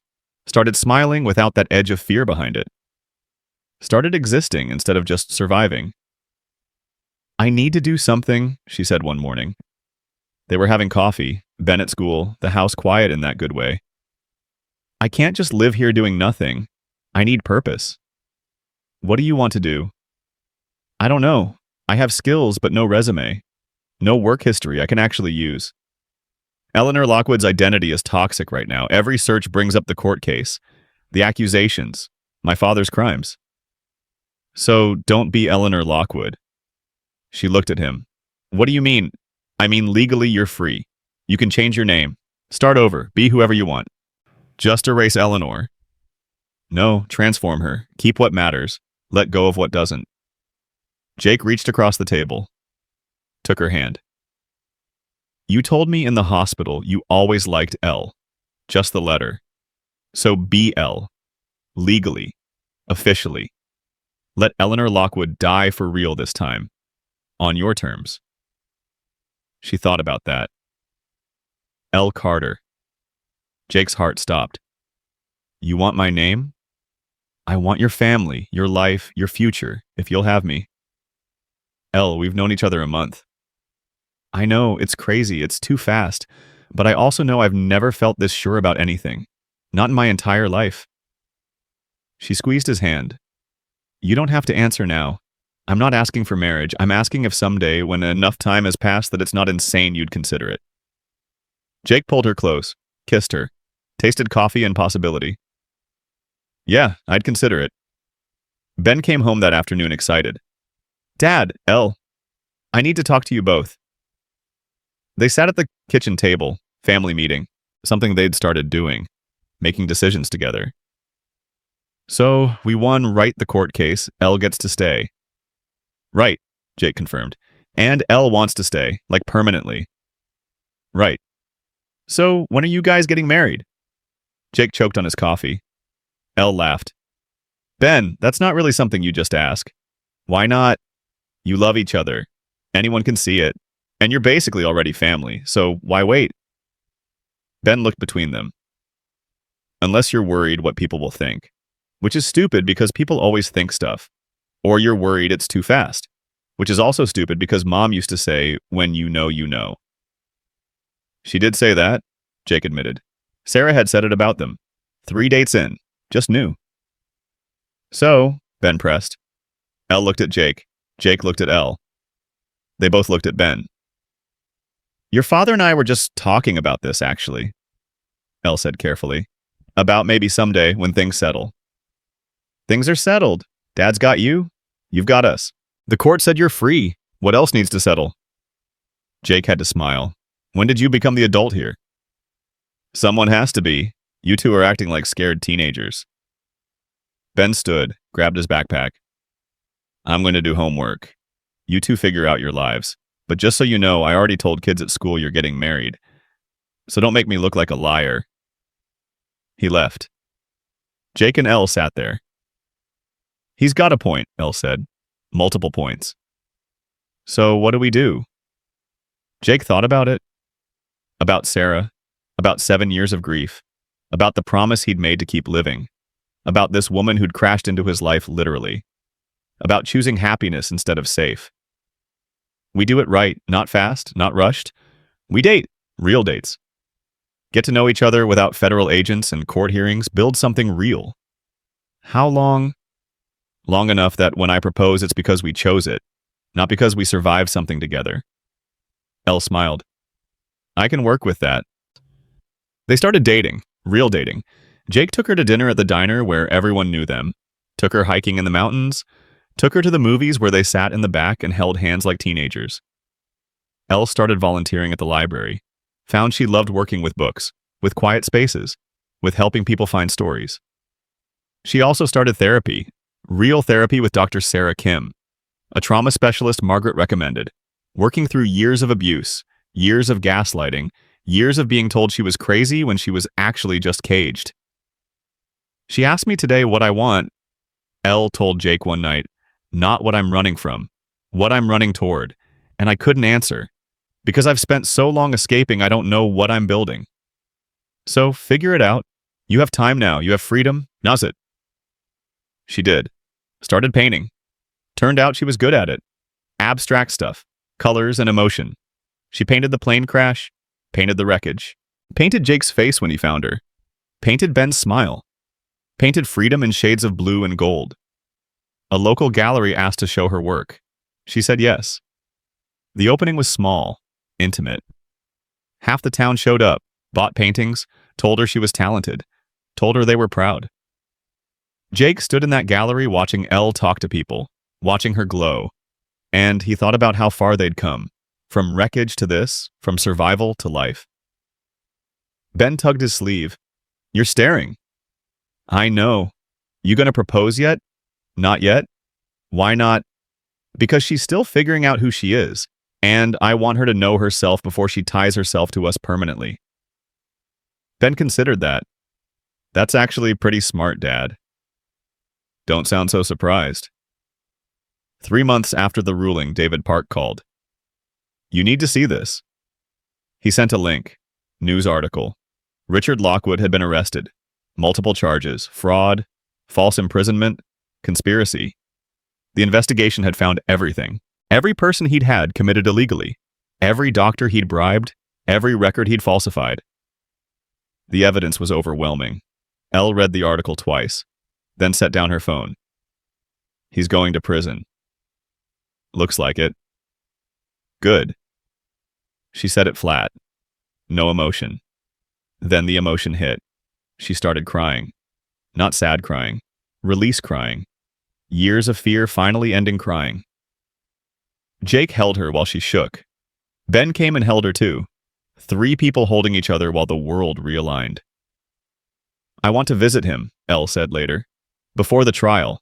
Before he's sentenced. I want to see him one more time. Why? Because I need to tell him I forgive him. Not for him. For me. So I can let it go. Jake drove her to Seattle 2 weeks later. To the detention center where Richard was being held pending trial. She went in alone. Said this was something she needed to do herself. She was in there 45 minutes. Came out looking lighter. What did you say? Jake asked. I told him I forgive him for trying to control me, but I don't forgive him for hurting Marcus. For hurting all those other people. That's on him. That's his burden. She got in the truck. And I told him I'm happy. That I found a family. That I'm building a life he can't touch. And that he lost. Not just the court case, he lost me. He lost everything that mattered because he tried to own it instead of love it. What did he say? Yay. Nothing at first. Then he said I'd always been ungrateful, that everything he did was for my own good, that I'd regret this. She smiled. Sad but free. He still doesn't get it. He never will, but that's not my problem anymore. They drove home through mountains turning gold with autumn. The season was changing. Everything was changing. Back home, Jake found his mother on his porch. She stood when she saw them. Can we talk? Jake nodded. Elle went inside, gave them space. I'm sorry, his mother said, for testifying against her, for doubting you, for being scared instead of supportive. You were protecting Ben, I get it. But I was wrong. She's good for you, Jake. Good for both of you. I can see that now, the way Ben talks about her, the way you look at her. It's like you came back to life. His mother's eyes filled. Sarah would approve. I know that now. She'd want you happy. Want you loved. Want you living instead of just existing. Thanks, Mom. So, when are you proposing? Jake laughed. Why does everyone keep asking that? Because we can all see it coming, and we're excited. She's family now. We just want it official. That night, Jake lay in bed thinking about rings and proposals and forever. Thinking about Sarah's ring in his drawer, the one he'd never been able to look at after she died. He got up, found it, held it in the dark. It was beautiful. Simple gold band with small diamonds. Sarah's style, but not Elle's style. Elle needed something different. Something that was theirs, not borrowed from the past. He went ring shopping the next day. Found something perfect. White gold. Single stone. Elegant but not flashy. Elle's style exactly. But he didn't propose. Not yet. Because Ben was right that they were family. But Jake was right that Elle needed to find herself first. So he waited. Winter came. First snow. The mountains went white. Jake taught Elle to ski. She fell 100 times and laughed every time. Ben joined them. They spent weekends on the slopes acting like tourists in their own town. Christmas was small. Just the three of them. Plus Jake's parents. Margaret stopped by. Ellen too. Morrison and Sheriff Bates. David Park flew in from Seattle. The house was full, warm, loud, alive. Elle stood in the kitchen watching everyone. Jake found her there. You okay? I'm perfect. I just never had this before. Family, real family. People who chose to be here not because they had to, but because they wanted to. Get used to it. This is your life now. She kissed him, long and slow. Best life I could imagine. New Year's came. They watched fireworks from the porch, Ben between them, counting down, cheering. When midnight hit, Jake looked at Elle and thought, this is it. This is the moment. But before he could say anything, Ben spoke up. I have an announcement. I've been thinking about it for months, and I've decided. He looked at Elle. I want you to adopt me, legally. I want you to be my mom, not replace mom, but be mom too, if that's okay. Elle's face crumpled. Ben, are you sure? Completely sure. You saved us. Both of us. Dad was barely living before you, and I was just going through motions. But now we're a family. A real family. And families should be official. Jake was crying. Didn't even try to hide it. Buddy, that's a big deal. You understand what you're asking. Yeah, I'm asking Elle to be my mom. To be here forever. To be family legally, not just in our hearts. Ben looked between them. Unless you're not ready. Unless it's too much. It's not too much, Elle said through tears. It's everything, yes, absolutely yes. They held each other while fireworks exploded overhead. Three people who'd found each other in tragedy and built something beautiful from the wreckage. 2 months later, the adoption papers went through. Elle became Ben's legal guardian. He started calling her mom. Not all the time. Sometimes still Elle, but mom when it mattered. When he needed comfort. When he wanted to share something important. When he just wanted her to know she belonged. Jake's parents threw a party, celebrated the official addition to their family. Jake's mother pulled Elle aside. Welcome to the family. Really welcome. I know I made it hard at first, but you're one of us now. And we take care of our own. Thank you for accepting me. For trusting Jake's judgment when I gave you every reason not to. He has good judgment, even when it looks crazy. Sarah taught him that. Taught him to trust his heart. His mother hugged Elle. She'd love you, just so you know. She'd see what you did for her boys and she'd love you for it. Spring came with wildflowers and possibility. The 1-year anniversary of the crash approached. Jake woke up that morning thinking about the day that changed everything. The day he found Elle in Wreckage. The day he pulled her from death and into his life. He made breakfast, found Elle already awake, already dressed. I want to go back, she said. To the crash site. I need to see it. They drove into the mountains, found the place where Flight 227 had come down. It looked different now. Grass growing, forest reclaiming, nature healing what trauma had scarred. Elle walked the site, found where she'd been trapped, where Jake had found her. She knelt there, put her hand on the ground. Thank you, she whispered. To the earth, to fate, to whatever force had kept her alive. Thank you for giving me another chance. Jake knelt beside her. Thank you for taking it. She turned to him. I'm ready now. Whatever you want to ask, whatever you've been waiting to ask, I'm ready. Jake smiled, pulled the ring from his pocket. Eleanor Lockwood died in this place, but Elle Carter was born here, and I want to spend the rest of my life watching her live. Watching her paint and laugh and be free. watching her be Ben's mom and my partner and herself. So, will you marry me? Will you make this official? Will you choose us forever, the way we chose you? She was crying and laughing and nodding. Yes, God, yes, 1,000 times yes. He slid the ring on her finger, kissed her while the mountains watched, while the sight of her almost death became the sight of her new beginning. They got married in June. Small ceremony, just family and close friends. Margaret officiated. Ellen was maid of honor. Morrison gave Elle away because she had no father anymore, and he volunteered. Ben was best man, wore a suit Jake's mother had bought him, stood tall and proud. Jake's vows were simple. I found you in wreckage and you found me in grief. We saved each other, and now we choose each other every day for the rest of our days. Elle's vows were strong. You believed me when believing me cost you everything.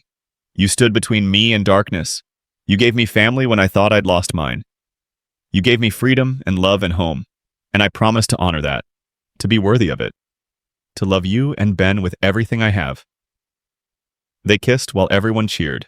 It became officially what they'd been for months, Ellie.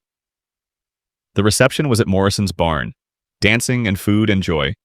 Ben gave a toast, 13 turning 14 and confident. When Elle crashed into our lives, literally I didn't know what to expect, but she became my second mom, my friend, my family. She taught me origami and painting and how to be brave. And she made my dad smile again. Really smile. For the first time since Mom died. So, welcome to the family, Mom. We're glad you survived. We're glad you stayed. How about you? We're glad you're ours. Everyone cried, even Sheriff Bates, who claimed he never cried. Jake danced with Elle as the sun set, held her close, felt the weight of the ring on her finger, felt the rightness of this moment. You know what the best part is, Elle said. What, whoa? I don't feel rescued anymore. I don't feel like someone who needed saving. I feel like someone who fought for her life and won, and then found something even better than survival. I found purpose. I found love. I found me. That's the woman I married, not the woman I pulled from wreckage, the woman who climbed out of that wreckage and built herself new. They danced until stars came out, until Ben fell asleep on a hay bale, until the last guests left. Then they drove home, to their house, their family, their life. 6 months later, Elle's art show opened in Seattle. Big gallery, major attention. She'd painted her story, the crash, the escape, the trial, the love, the healing. Each piece raw and beautiful and true. Critics loved it, called it powerful, called her brave, called the work transformative. Richard Lockwood's trial had ended 2 months before. He'd been sentenced to 15 years, his empire dissolved, his assets frozen, everything he'd built destroyed by his own need to control. Elle stood in the gallery the night of her opening, surrounded by people who appreciated her art, who saw her talent, who knew her story but saw past it to the person she'd become. Jake stood beside her, Ben on the other side. 3 people who'd found each other in the worst circumstances and built the best life. A reporter approached, young, eager. Ms. Carter, can I ask you something? Do you ever regret getting on that plane, the one that crashed? Knowing everything that followed. Elle thought about it, really thought. I regret that 27 people died. I regret their families lost them. I carry that. But do I regret surviving? Regret fighting to stay alive? Regret everything that came after? She looked at Jake, at Ben, at the life they'd built. No, I don't regret it. Because that crash didn't just take my old life, it gave me a new one, a better one, a real one. So the crash was a blessing? The crash was a tragedy. But I'm a blessing. What I built from it is a blessing. What we built. She squeezed Jake's hand. Sometimes the worst thing that happens to you becomes the doorway to the best thing. You just have to be brave enough to walk through. They drove home that night through mountains Jake knew by heart. Elle fell asleep in the passenger seat. Ben asleep in back. 2 people Jake loved more than life itself. 2 people who'd chosen him as much as he'd chosen them. He thought about the day a year and a half ago when he'd pulled a stranger from wreckage. When he'd felt a pulse where there shouldn't be one. When he'd made the choice to save her without knowing it would save him too. Some rescues are simple. You pull someone from danger and walk away. Job done. Life goes on. But some rescues are complicated. They tangle lives together. They create obligations and connections and love. They change everyone involved. They become less about saving and more about choosing. Less about heroism and more about humanity. Jake had pulled Elle from Wreckage, but she'd pulled him from grief. Ben from loneliness. All three of them from half-lives into something whole. That wasn't rescue. That was family. That was love. That was life actually lived instead of just survived.